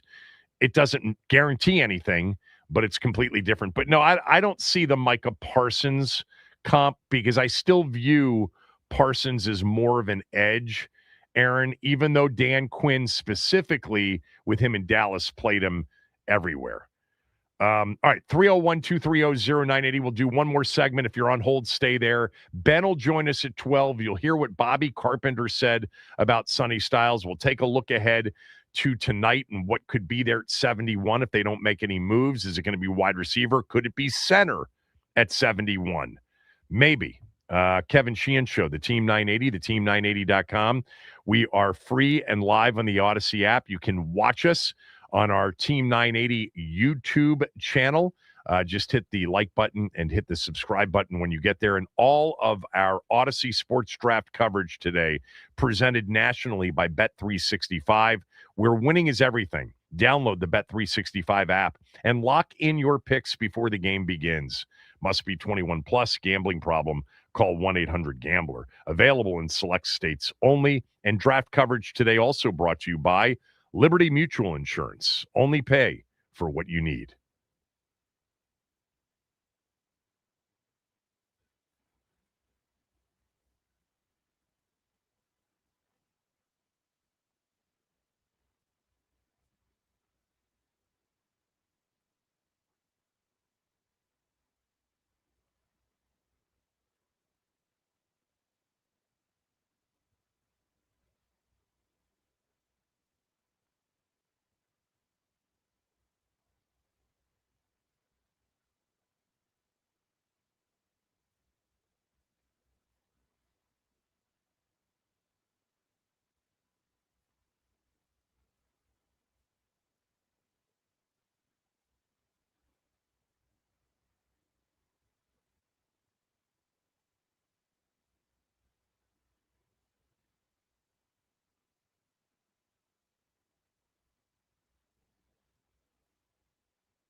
All right, let's get a couple more calls in here real quickly, and then Ben will jump on with us at noon. DC, thanks for holding. Go ahead. Great day, Kevin. How are you? Good, DC. What's up, man? Man, I'm very well. I wanted Downs as the pick, but I want to salute to you. You were spot on. You called Sonny Styles, so I got to give you that. I actually called him last week, but I changed it yesterday to Bain. Oh man, why'd you get scared? Well, because I didn't think Styles or Love were going to be there, and I thought if they got to that spot in Styles and Love were off the board for them, that they would pick the best player on the board. And I can't imagine that teams didn't have Bain minus the short arms is very high on the board. But yeah, no, a week ago I said I think it's going to be Styles, but yesterday I changed it to Bain. So there you go. I definitely remember that. And I also bet Denver last night minus the 1.5 for the maximum allowed. That did not work out. So last night was not the best night for your boy. I had the Nuggets thinking Jokic was going to go for like 40 and 20, and Minnesota completely shut them down. By the way, if you're watching the NBA playoffs, Jaden McDaniels, Minnesota, my God, is he a monster defensively? All right, go ahead, DC. Since when Anthony Edwards was out for a little while, he's turned it up since then. Oh man, but, Jamal Murray couldn't score last night. Couldn't get a shot off against him. Couldn't at all. Yeah, but that's Daniel's specialty when he came in. That's what he was. I know. No, I know. But he's just getting better and better. But I also wanted to say the caller before stole my thunder. I wanted to get your thoughts. Did you think that Styles will be more like Parsons or Warner? And I agree with Max. We should re-sign Bobby Wagner because Bobby Wagner is also good at blitzing. He just failed that coverage because of his speed. Yeah. But, Sonny has all of that. So I would like to see it's interesting. I'm going to be honest with you. I didn't give Bobby Wagner sticking around much thought. Why, Max, did you initially bring it up? Has somebody discussed that? No one's on brought the beat it up or something? No, nobody's brought it up. It's just a natural kind of this guy's playing middle linebacker. Bobby's been playing middle linebacker at such a high level for so many years. Yeah. It would only make sense to bring him in so he can guide and teach him. I mean, Bobby's really close with Jaden as well, so their relationship I think would be super helpful. And then, connecting both of them, Sonny Styles and Jaden Daniels. It doesn't seem likely to me. That's my immediate reaction. I would think that Bobby Wagner probably wants a chance to be the on-the-field green dot playing every snap for a contender, and he's just waiting to get through this draft to see what the market is. Remember, a lot of these guys, especially the older guys, they don't want to sign right now. They want to wait until mini camps and OTAs and all the offseason stuff is done and just report to training camp. But I would be surprised if that happens, but I would certainly welcome it. What else you got, DC? The Parsons or Warner. Yeah, I think it's more Warner, but I mean, we're comparing him to a guy that's going to have a gold jacket one day. That would be phenomenal. But he's more of a linebacker than he is an edge pass rusher. Parsons is a true edge, even though Quinn played him all over the place in Dallas and very effectively. Right. I don't see the same player. I see Parsons as massive, quick twitch, get off as a line of scrimmage, hand in the dirt, or as an outside 2-point stance, edge pass rusher. Thanks, DC. Let's go to Steve in Houston. Steve, what's up? What's going on, What's up, Thug? man? How you doing, man? Satisfied? Hey, I'm good, man. I'm good, yeah. Bro. It sounds like a lot. I would have preferred Caleb as well. But we're talking 1A, 1B, right? Do I take the Ferrari or the Lamborghini out of the garage? I hope you're right. Yeah, I hope so as well. My only nitpick, and I don't know if you're of the same outlook on this. I would love to hear London Fletcher. I got to go back and rewind this show because I think you had Bobby Carpenter on. I didn't get a chance to hear that. Yeah, I'd love to know what London thinks. London Fletcher. Yeah, the only thing, all the athleticism, the RAS scores, blah, blah, blah, all of that's great, right? The only thing that I nitpick that I'm not the biggest fan of with Styles is the lack of physicality. I think he's pretty physical. I think he's You pretty think physical. so? He's an excellent tackler last year. Excellent. After not He's a being very great sound the year tackler, before, yeah. statistically anyway. But we're not getting the guy. We're not getting a Patrick Willis, Luke Kuechly out of Boston College, Ray Lewis. We're not getting that type of linebacker based on his college tape. Well, right I mean, now. just the body type is completely different. That's true. That's true. But just in terms of position and expectations, I think Caleb would have had more of an initial benefit on the back end. But I'm not dissatisfied. It's a thumbs up on the selection of Styles. And, still shocked to see Tate went, 4? I couldn't believe that. Tennessee. I think Tate's going to be a Tennessee really they good granted? receiver, personally. But, yeah, I was surprised to see him go that early as well. I mean, I didn't think he was going outside of the top, 7, 8, 9. And you heard what Peter said. He thought the floor for Tate was 9. The ceiling was 4 overall. All right, Steve, let me get one more in here. Daryl's been on hold for a while. Daryl, go ahead. Thanks for holding. Daryl, you there? Daryl hung up. He was holding for a while, and he bailed. We got to bail right now, too, but we'll be back quickly. Ben Standig will join us after the break.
Ben Standig's with us today.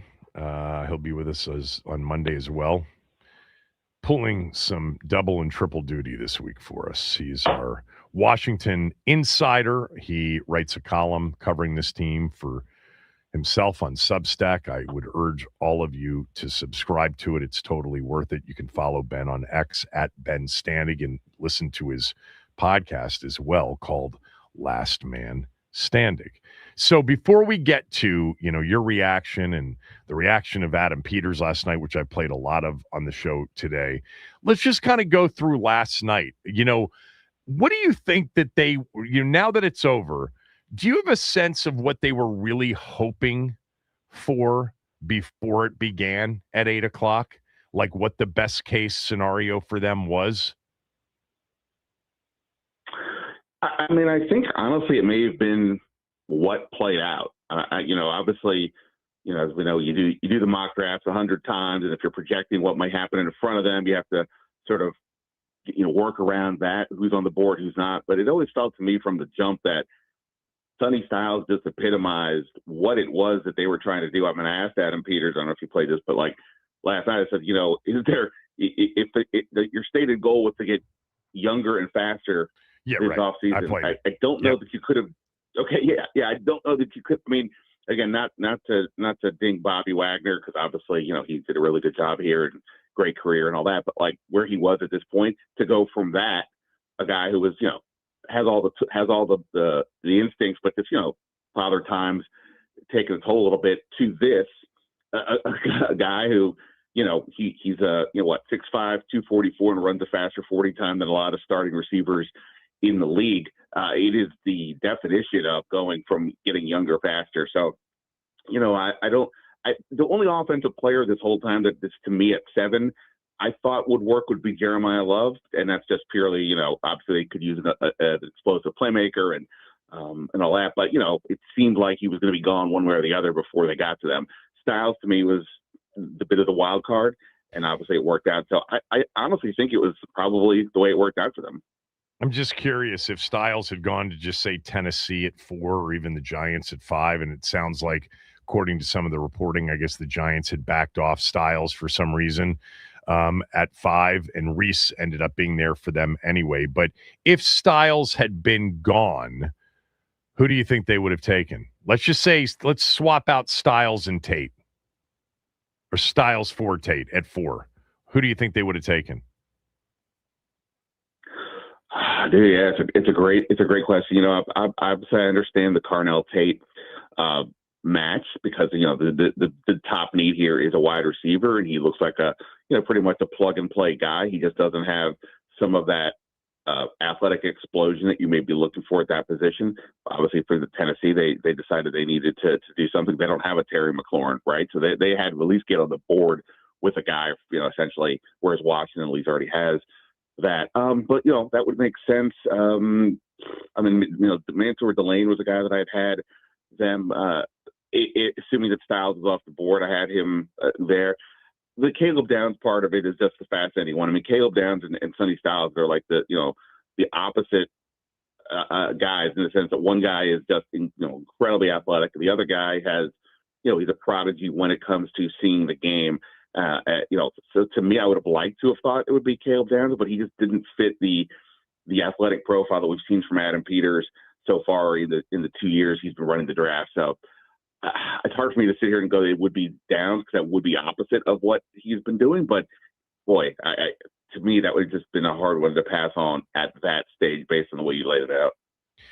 Did Kansas City jump in front of Washington trading with Cleveland because they feared that Washington was going to take Mansour Delane, or was that just a head fake by Peters to make sure that Dallas didn't trade up and take Styles?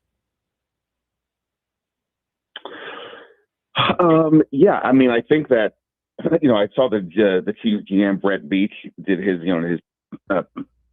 draft press conference last night. Said that when they were doing all their homework and analytics and things like that, they thought that the Saints at 8 might take cornerback because they had lost a couple corners in free agency the last couple of years. I didn't get that impression. I kind of got the impression that Lattimore via trade. Lattimore, yeah. that they had that where they went, receiver. It was either receiver or Reuben Bain for them. I didn't really think corner. So, but Washington obviously, it's unfair to probably say that Washington was linked to the lane because just because people are doing mock drafts like myself and putting them there. But at the same point, it did make a lot of sense when you look at again the athletic profile, what Peters has done, the need, the premium position, all those things. So I don't look. Cleveland was a willing partner, and they wanted to trade down because for their needs, getting an offensive lineman later would work. But at the same time, it doesn't seem like it's completely coincidental that that's the spot they jumped into right before Washington, whether Washington would have gone with the late or not. Talking to Ben Standig real quickly because Max brought it up and a couple of callers have brought it up. Just this idea that maybe bringing Wagner back would be great to have him as a mentor. I don't see that. Do you? Nah, it's insane. That doesn't make sense to me. Forget Washington's perspective.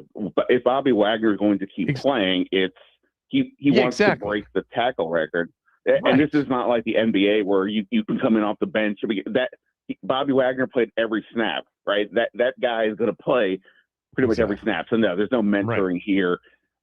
He wants to play, and even from also like if you're gonna be a backup linebacker, you've got to play like special teams. That's not where Wagner is at this point in his career. So no. Yeah, he's looking to, if he's going to play one more year, he's looking for a place where he can play and be on the field every snap. And by the way, hopefully play for a team that is a contender. And why hasn't he signed with a team like that? Because you got to wait until after the draft when you're 35 years old and you're looking for that, inside straight spot. And hopefully for him it comes. Yeah, I'm with you. That seemed I didn't know if it was coming from some sort of reporting. Max just said, it'd be great to bring him back. Before the Styles pick, I think it would have been great to bring him back. He was good for them last year, except he doesn't fit what you asked Peters about, which is just how younger and just how much faster they've gotten. This has been, I talked about this at the beginning of the show, Ben, and we've talked about this before, but sometimes you wonder at the end of a season, do they see it the same way you do, or are you seeing it the right way? Right. Everybody saw it the same way. The defense was atrocious and had to be the priority. And they had to add, no less than 5 starters and 7 or 8 contributors. And it's exactly what they've done. Yeah, no, definitely that. But also, at a very base level. I mean, again, sometimes we get caught up in like the schemes and the certain positions.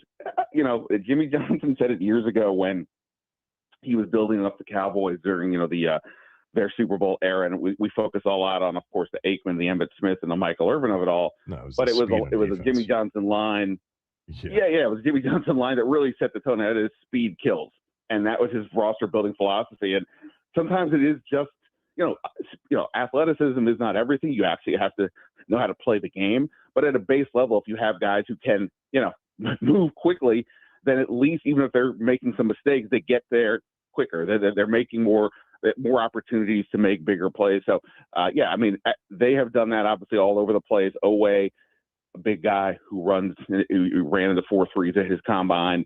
Now you get Styles, Leo Chenal. Leo Chenal, we all talked about like in the Raz score, he was like the number 3 or 4 linebacker since like 1987 in their database. I think he's now the second on that list in Washington because I think Sonny Styles is ahead of him. So their linebacker room has exceedingly gotten much more athletic, and this is what they needed to do. So to your point of like, do they see it the same we do? I think in this case the answer is yes. That they recognize we can't keep going with older guys. It's not just the age; it's again the movement abilities, and they had to get faster. I've talked about this today, and I know I've talked about it with you. Like, I love Styles. I really do. I think the Indy Combine insanity athleticism doesn't necessarily show up at that level on the field. But you know what? With Chenal, it does. Like when you just brought up Chenal again and his RAS score, Chenaul's a bit of a blur at times with his speed. I think it shows up even more than Stiles's does on the field. Part of it could just be the way Stiles moves. He's not a short strider necessarily.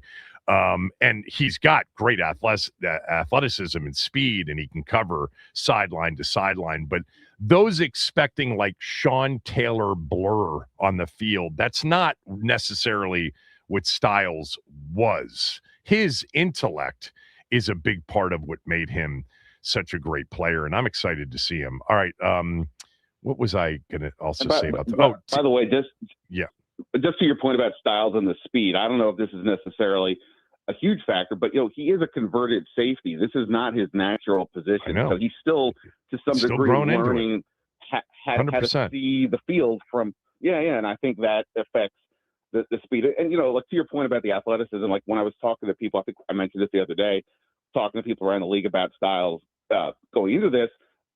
Towards the end, I was getting a little bit of pushback. Not that it was like, oh, don't take this guy, he's a disaster, but more just like that the combine numbers sort of maybe overhyped the play a little bit, and that there's a little more consistency he needs to develop and a little more impact he needs to make at the point of attack, things like that. But again, he's only scratching the surface of it. I'm not trying to sound like the team, but that's just the reality. He's only, No, you're right. Whereas like Chenaul was, So I mean that I think you did tell me that, and that's kind of what I've been saying about him. Is it's like when he tested the way he tested at Indy, I think that anybody that watched him play a lot of games this year, that level of insane athleticism was a bit of a surprise.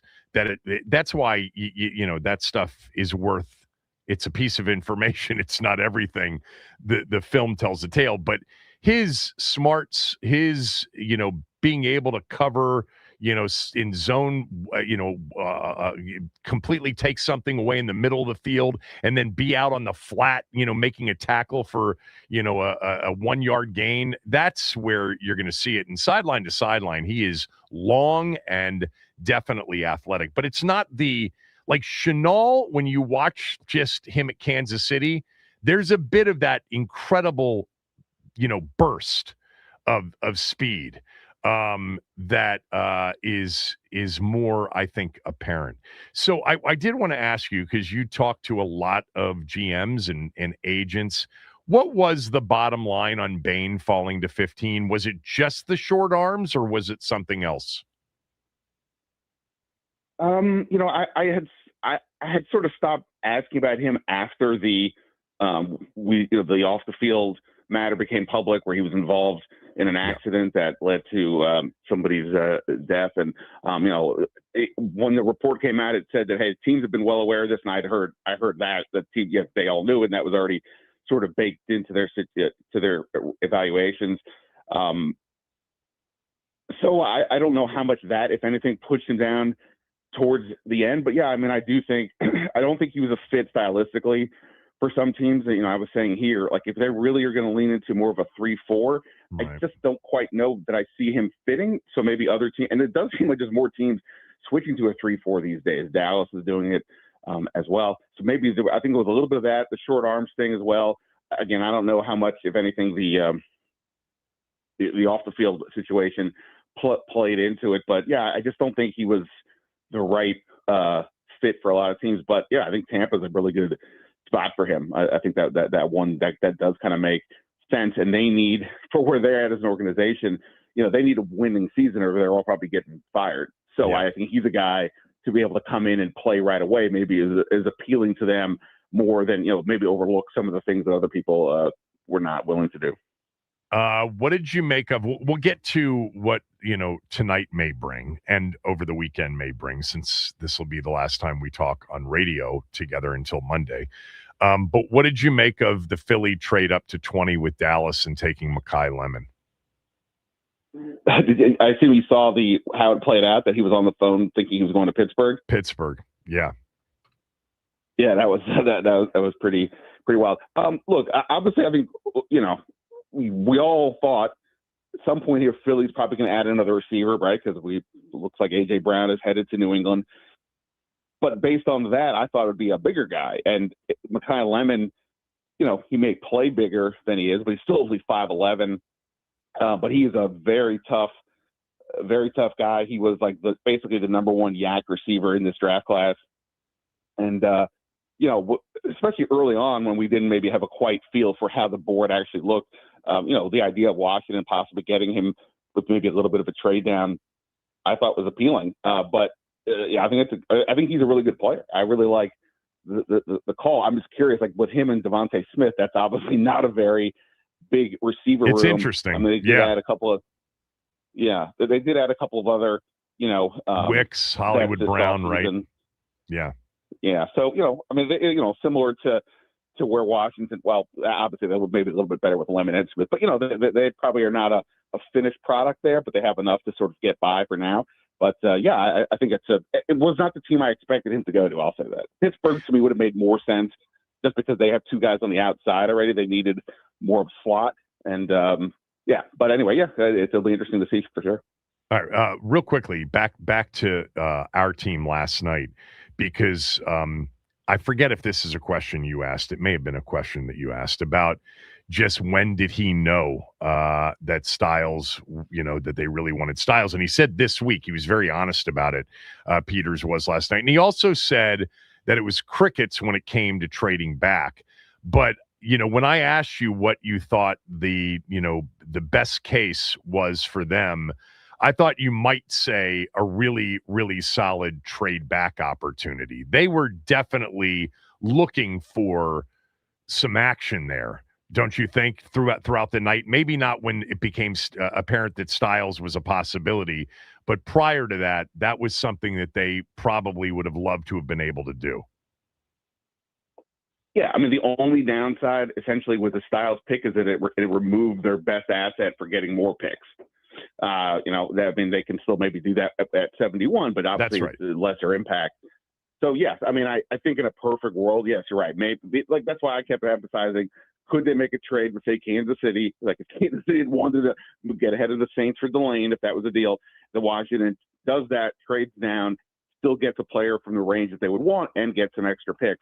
But Styles and Love were like the two guys where I just like, if they're there, I don't think they're going to even play around with that. So yeah, and look, and Peters even said, because I did ask that question about when did you know, but he said like that he and Brandon Sosna, who was there with him last night or in the room, that they had done a lot of work on trades, and he's not just saying that.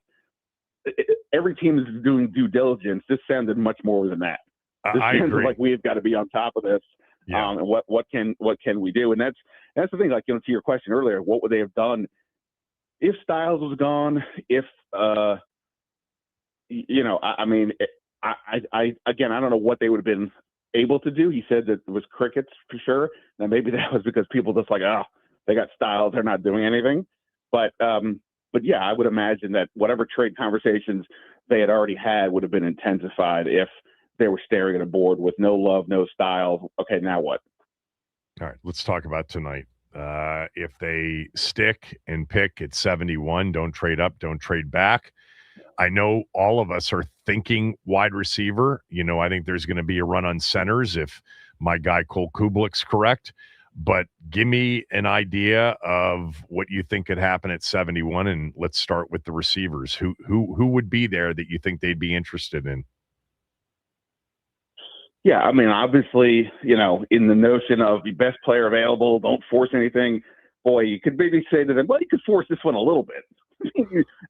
they need to get another receiver somewhere. Now, a guy at 71 in a year where everybody's saying the draft is not particularly strong is not automatically coming in and being the starter opposite Terry McLaurin. But there's some guys there that are definitely, profile pretty well. The two guys that I've sort of been constantly focused on have been Ted Hurst, the receiver out of Georgia State, 6'4", runs a 4.42. He played in the pro style offense. Hugh Jackson, the former NFL coach, was the OC at Georgia State, so that should help the transition from the small school to the NFL. And I just was like watching him run on film, like the fluidity in which we see guys who can just run straight and be a burner, but he's like, he's cutting and running, and all of a sudden you're like, wow, he's not slowing down at all. So I thought that I think he's pretty impressive. The other one, sort of in that same size speed mode, is the John Stribling Ole Ole Miss. Yeah. 6'2", runs like in the 4.3s. Again, I don't know that he will be there. I don't know that either one of them will be there, frankly. I mean, we'll have to, we'll see. But I think those two, to me, if either one of them were there, I don't know where Washington's at, but I think that would be a pretty good call to go with what they need. And like I said, there's one reason I've been saying all throughout those, like I wouldn't go receiver at 7, is just because it does seem like there's a pretty deep group at receiver that they'll have options at 71, whether it's those guys or, I don't know if it's Malachi Fields from Notre Dame or what have you. So they have options, and I think that would be the logical position. That said, if they don't take that, I think safety to me, safety is like the other deep class here. And again, the safety position in this Durante Jones defense is almost a little more important than the cornerback because of the responsibilities, the ability to go up to the box, to create an 8-man box, but also play center field and all these things. And there's a couple of guys that I think could be in play here. Kilgore from South Carolina, just reading his bio, it screams exactly what we're talking about. And there's a lot of safeties. Again, this is a deep position in this class. So that would be the other position. If you made me say, what would they do at 71? That would be one I would think. And then after that, they need center. They need size at corner. They need, you can always take more pass rushers. They need depth in some spots, but you can't force some of those things. So receiver, safety were the two spots that I would think would make the most sense for them to attack at 71. Yeah, the guy from TCU, Bud Clark, had a ridiculous RAS score, ran like 4.41, big vertical, the whole thing too, and he was one hell of a productive player at TCU. The rest of the weekend, what do they need other than wide receiver, which is obvious? And I think center to a certain degree is a strong possibility. What do you think they come out of the entire weekend with? For definitely a receiver somewhere, right? Has to be. It has to be. I mean, the thing always with the draft, when you get to day 3 is at some point you have to do okay, is there room on the roster for this guy to make the team, right? I mean, there has to be like a basic fundamental of it. And, whether it's center or just an interior offensive lineman to some degree, I think that's still, whether Nick Allegretti is the starter or not, you still need somebody else there as some sort of competition or at least to back up. So I think that, to me, would make a lot of sense.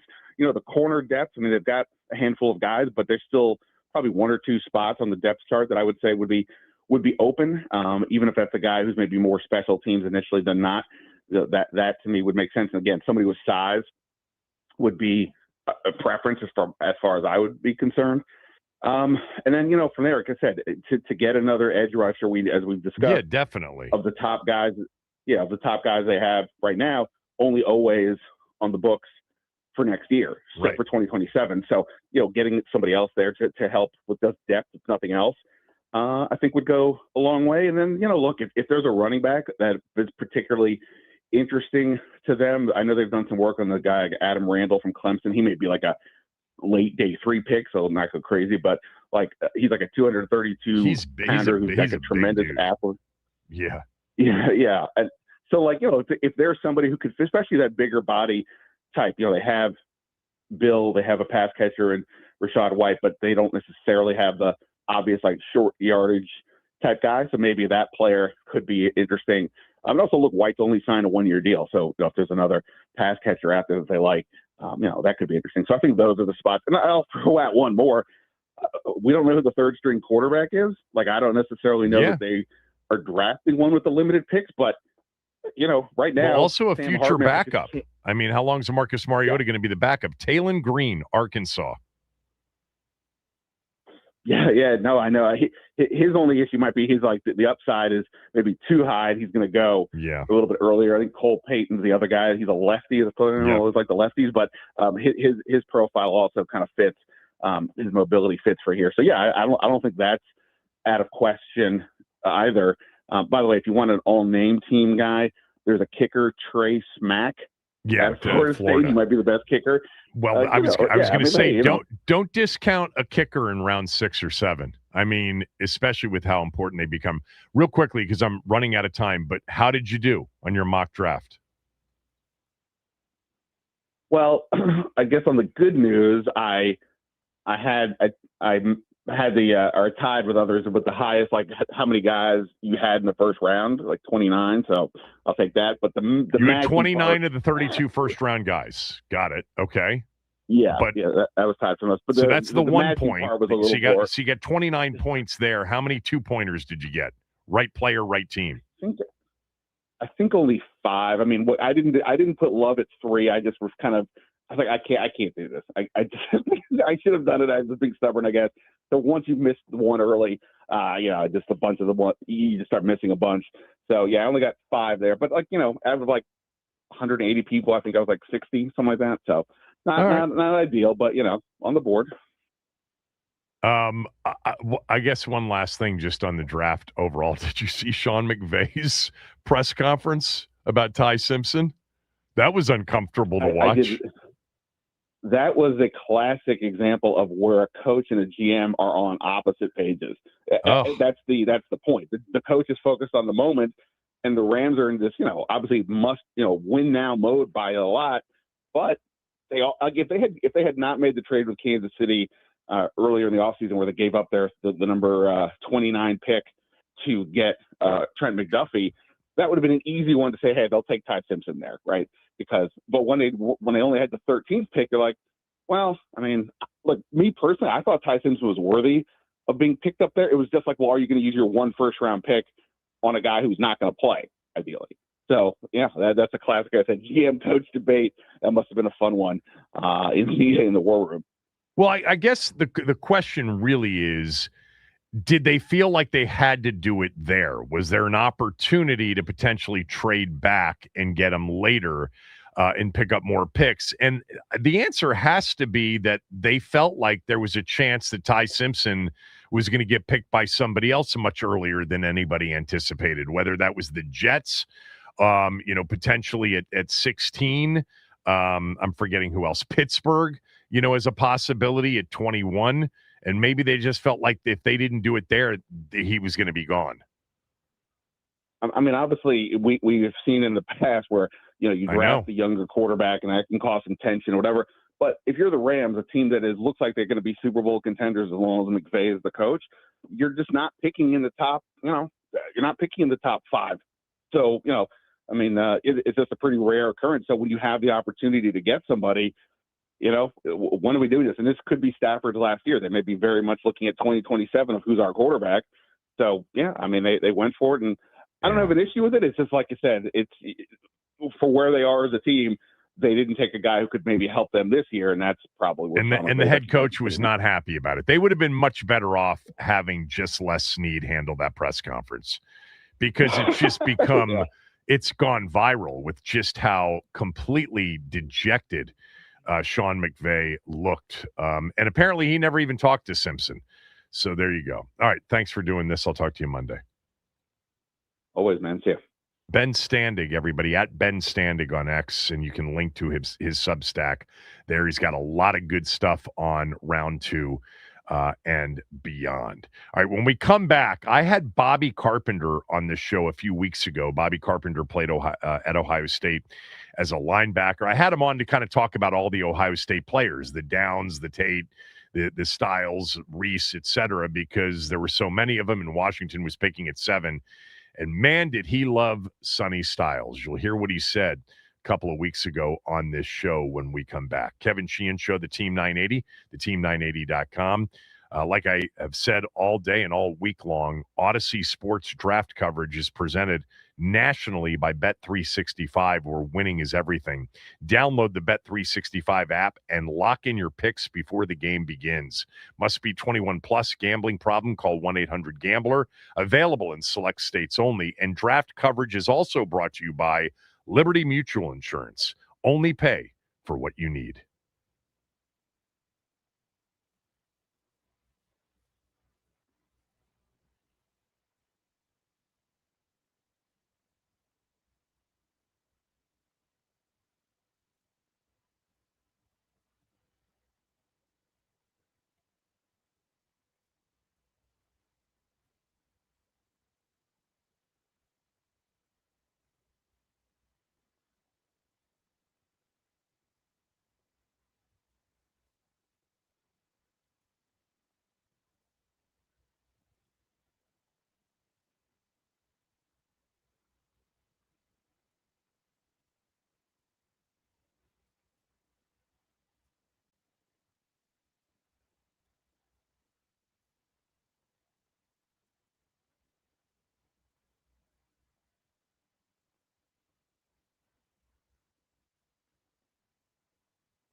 few weeks ago, we had Bobby Carpenter on the show. Bobby played linebacker at Ohio State, played in the NFL for the Cowboys and a few other teams, I think, and does a radio show in Columbus and talks a lot about Ohio State football. And I had him on the show to just discuss at the time, the 4 Ohio State players that were expected to go in the top 10 of the draft.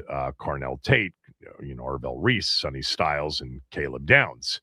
And I asked him, and this got the conversation started on Sonny Styles. I said, tell me the player, if you were starting a franchise essentially from scratch, who of the 4 Ohio State players would you start that franchise with? Here's what he said.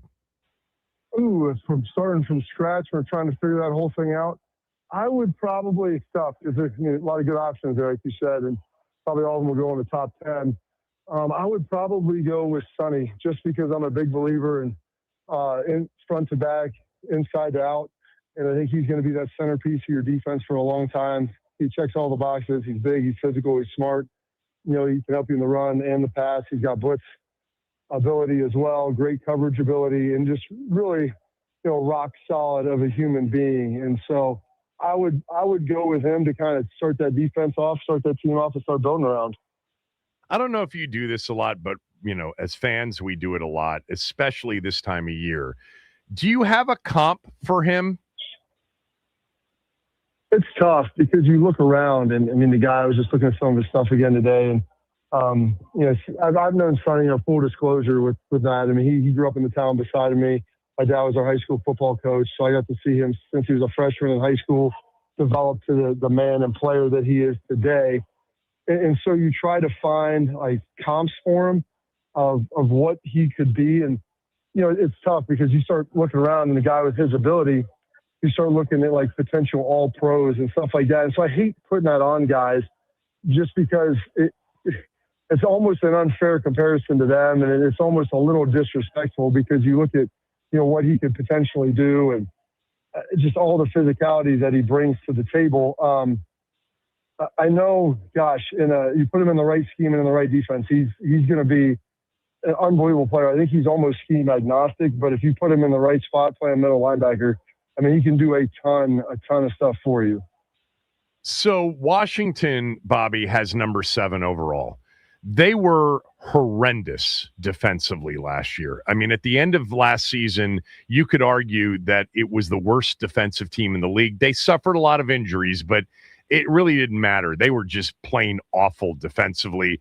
They fired their defensive coordinator. They hired Durante Jones, who worked for Brian Flores in Minnesota the last couple of years. They've played primarily a base 3-4, but we understand in the NFL, there's not a lot of base played. It's mostly nickel and beyond that. But where do you see his best fit? If they are, a 4 linebacker team, is he an inside backer in a 3-4, or is he a true middle linebacker in a 4-3? I think you look at his size. He's 6'5", 245 pounds. He even has frame room to grow. He could be 250 if he needs to. I know the game has changed a lot, so you don't need linebackers that were, like when I was coming out weighing 255. That's not necessarily how it's played. He could play that strong inside for you. You talk about comps and everything. A guy you guys are familiar with a little bit, Bobby Wagner. I think he could be a guy like that for you. And I don't want to sit there and say he's a future Hall of Famer, but true 3-4-3, he can play the middle. He can play the strong inside. And he's never really been asked to do a lot of it. But I think with some skill development work, he's a guy that you can walk up on the edge as well. If you want to be multiple and move some guys around. So he has the type of physical traits that allow him to do that. It's just a function of a guy who played safety his whole career growing up, played nickelback for 2 years at Ohio State, and he's only really played linebacker for 2 seasons. As a former Ohio State linebacker, did you see that's where it was headed or not? Because you said you've been very familiar with him going back to, his early. Oh, Kevin, he was 6'1", 185 pounds as a freshman in high school, playing free safety. I'm like, there's zero chance this guy's staying there. He gets to Ohio State, comes in here, he's 6'4", as a 17-year-old, about 200 and 20 pounds. And I looked at his dad. I'm looking at the strength coach. I'm like, there's zero chance he stays at linebacker or at nickel. And they kept him there for 2 years. And that last year, I think he was starving himself to stay under 225, just from the fact like his body is very muscular and like ready to grow. You start lifting weights, man, and you're just going to swell up. You know, you mentioned sort of the intangible stuff, and this is a head coach here in Dan Quinn who's been very heavy on culture. Bobby Wagner has been a big part of the transition from what was, you know, you're a football fan, a terrible culture and a terrible organization to something that doesn't even resemble what it used to be here. And Quinn gets a lot of credit for it, you know, the kind of people that he's brought in. And I think that's one of the things we sort of think of when we think of Styles, that not only would he be a great player, but he'd be a great culture fit. Do you see that fit with Washington and him, even if it's at 7?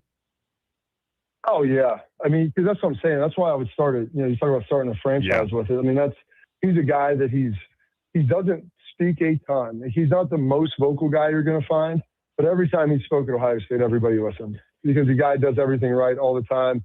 His dad was an NFL player, played at Ohio State. It's a football family, what they grew up in. Like, he understands the burden of expectations and what that means and the responsibility that ultimately comes with it. So when I always saw that with him and would see him around, like, it was awesome to watch him lead men, pull guys together, say what needs to be said, give a guy a hand up when they need help. And then sometimes you got to come down on somebody when it needs to happen as well. And he was always willing to rise to the occasion for all of that.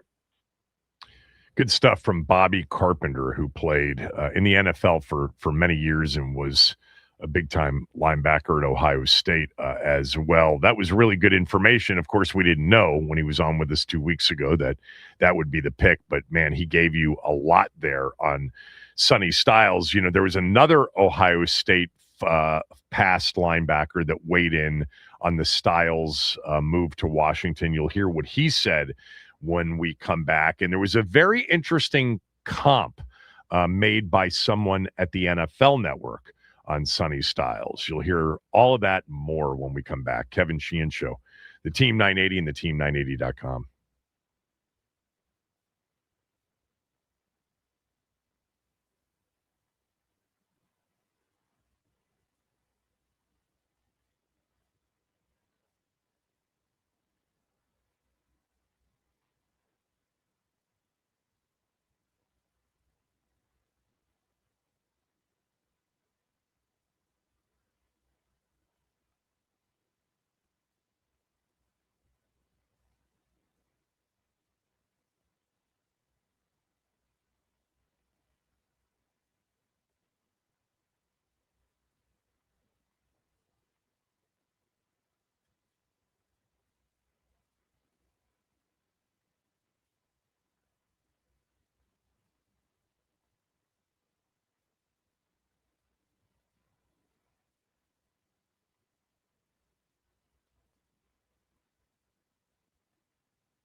So a lot of people weighing in on various draft picks through, various streams and websites and lots of different things. A lot of live last night. reactions.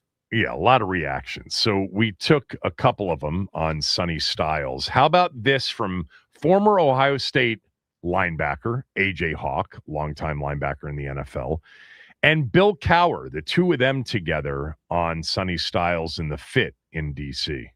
Oh, I've been watching Sonny play since he was in high school. I watched him beat my high school, Centerville High School, in the state championships. And Sonny is an absolute freak. Oh, the Elks just everywhere. couldn't keep up. The Elks were bopping wood, playing great defense, but a guy that's like 6'5", 240 dunking on you in high school, that's kind of tough. I think he jumped over a few kids in that game. But watch him. If you watch all these clips of Sonny, obviously the physical tools are there. Not many people have the physical tools he had.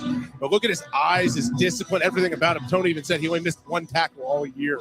So to get a sure tackler that's also freakishly athletic and so sudden and has a burst to him, it's no brainer. That's another rare combination too. Just kind of how that Jeremiah Love, when you talk about that speed, explosiveness, and being able to take care of the ball, the fundamental stuff, having a combination with a linebacker like that who is going to be your most athletic player in the building, and then also being fundamentally sound. And he's mean as hell. Remember? Yeah. We've talked about this. Like he got a hair trigger, as they say at times, which is he's a great thumper. thing. Toes that line. Yes. Yeah, Coach Cowher, you think he would have been a good Coach Cowher guy? Sonny Styles? Yeah. Oh, 100%. This is a guy, getting a guy that can operate your defense and make the adjustments, which he did from Matt Patricia. He would actually just make adjustments on the field.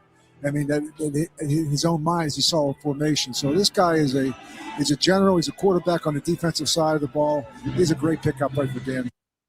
So that was A.J. Hawk, somebody else from the McAfee show, and then Bill Cowher last night. This was Steve Wyche, longtime NFL writer for the NFL Network, with an interesting comp for Sonny Styles. Look, he doesn't shy away from anything either. That's part of it. Look, we saw Sonny Styles at Ohio State, but it was the combine that completely blew him up. And he goes out there and he runs the 4.40. He's hitting Julio Jones type numbers at 240. He has the vertical of 43.5.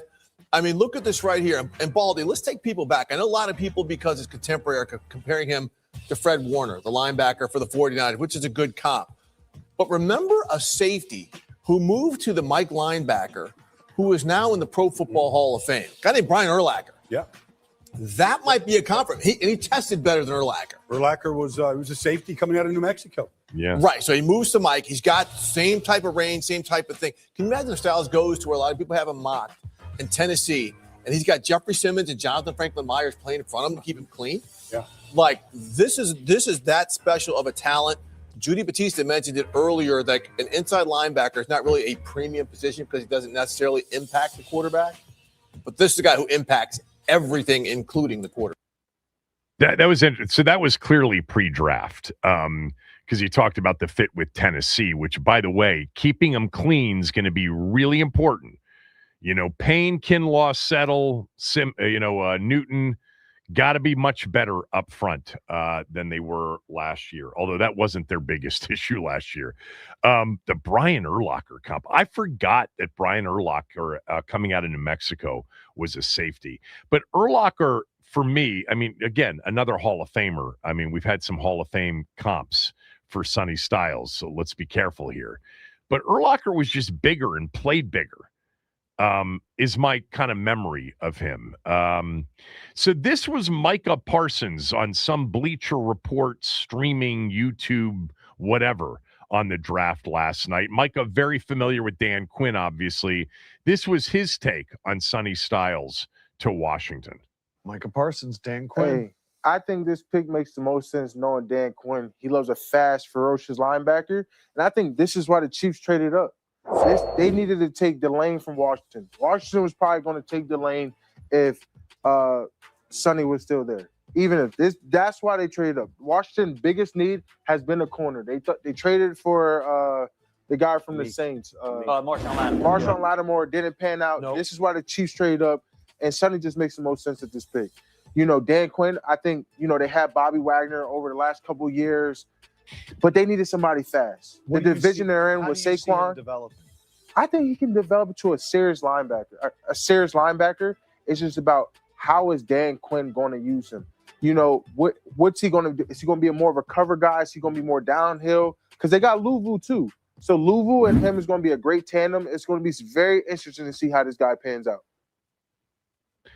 I mean, Micah Parsons is such a huge fan of Dan Quinn's. And yeah, I mean, it's going to be interesting to see how he gets played for sure. I think we're going to see, you know, all of these guys play all over the field. Pre-snap, we're not going to know where they're going to end up. And that was kind of the Brian Flores idea with defense to begin with. And if Durante Jones brings the same style, it'll look different. Where they end up may not be where they start in terms of their alignment. Lastly, I wanted to play, speaking of people who were talking last night, players online. I don't know if this is the best idea. What'd you say? On the same stream as Micah Parsons. Same stream, Malik Neighbors talking about the Giants' number 5 pick, Arvell Reese. Malik Neighbors, who, by the way, missed most of last season with a torn ACL. He was doing some draft coverage last night. Here was his reaction to his own team taking Arvell Reese, the Ohio State edge / linebacker at number 5 overall. Player, don't get me wrong, I love the player, but just like he said, like where do you play? Like you wanna be on the outside and rush, but we just drafted somebody last year to do that same position. 2022 with the 5th pick, Kayvon Thibodeau, and then last year with the 3rd pick, Abdul Carter. So it's 3 times in the top 5 in the last 3-4 years they've gone edge. The reason why I said Caleb Downs, and I know it's going to be... There's still a chance they can get him at 10. And it's still, yeah, but I'm saying though, like, you have to get them when they're available. It's not saying that he's going to be there at 10. And because we just traded Dex, right? You need interior D-line. I understand getting outside backer, he wants to rush, okay, cool. But I'm saying, though, when you eliminate something from there, you have to put something in the back end. Man, these guys seriously would be just best not appearing on some of these shows. Malik Neighbors didn't even play last year, although he is great. Remember, the Giants and John Harbaugh added Tremaine Edmonds in the offseason. Now, he's more of an inside backer. We'll see where Reese plays. By the way, the Giants did not take at number 10 overall. They did not take Caleb Downs. They took an offensive lineman, Francis Mauanoa. Look, Washington over the weekend, as you probably know now, they have 1 pick tonight, number 71 overall. Then they've got a 5th rounder, 2 6th rounders, and a 7th rounder. I certainly think a wide receiver is going to get drafted here. The wide receivers that I like, I don't think will be there. But Boston's still on the board. I'm a big Denzel Boston guy. I love Zachariah Branch from Georgia. I doubt he falls to 71. Ted Hurst, you heard Ben mention him. You know, a big guy who's super fluid from Georgia State. Do like him as a possibility. I don't think he's there. I like Surratt from Indiana as well. And I like Chris Bell from Louisville, and also a guy, Malik Benson from Oregon. Centers, we had Cole Kublik on the show the other day, and Cole went through a center breakdown like you read about. I mean, I've never had anybody break down the centers like he did, but keep Parker Brailsford, center Alabama, in mind, especially on Saturday. I certainly think center, wide receiver are players that they will add. I, like Ben, believe that another edge certainly has to be in play. I mean, Chaison's deal's a 1-year deal, so that makes sense. Armstrong's on the last year of his deal. And if running back's a possibility, and I didn't go through these, but I like some backs. I really like Jonah Coleman for Washington, who I do think could be there on day 3. I like Katron Allen from Penn State. I like both of the Penn State backs, Singleton as well, but I like Allen more. Mike Washington tested ridiculously, the back from Arkansas. It sounds like Ben believes they like the big dude from Clemson, Adam Randall. I mean, he's like 6'3", 240 or something like that. It's ridiculous. And kicker, don't be shocked if we're sitting here on Monday and in the 7th round or somewhere in the 6th round, they took a kicker. Sonny Styles, everybody. Not bad. Chris Russell's next.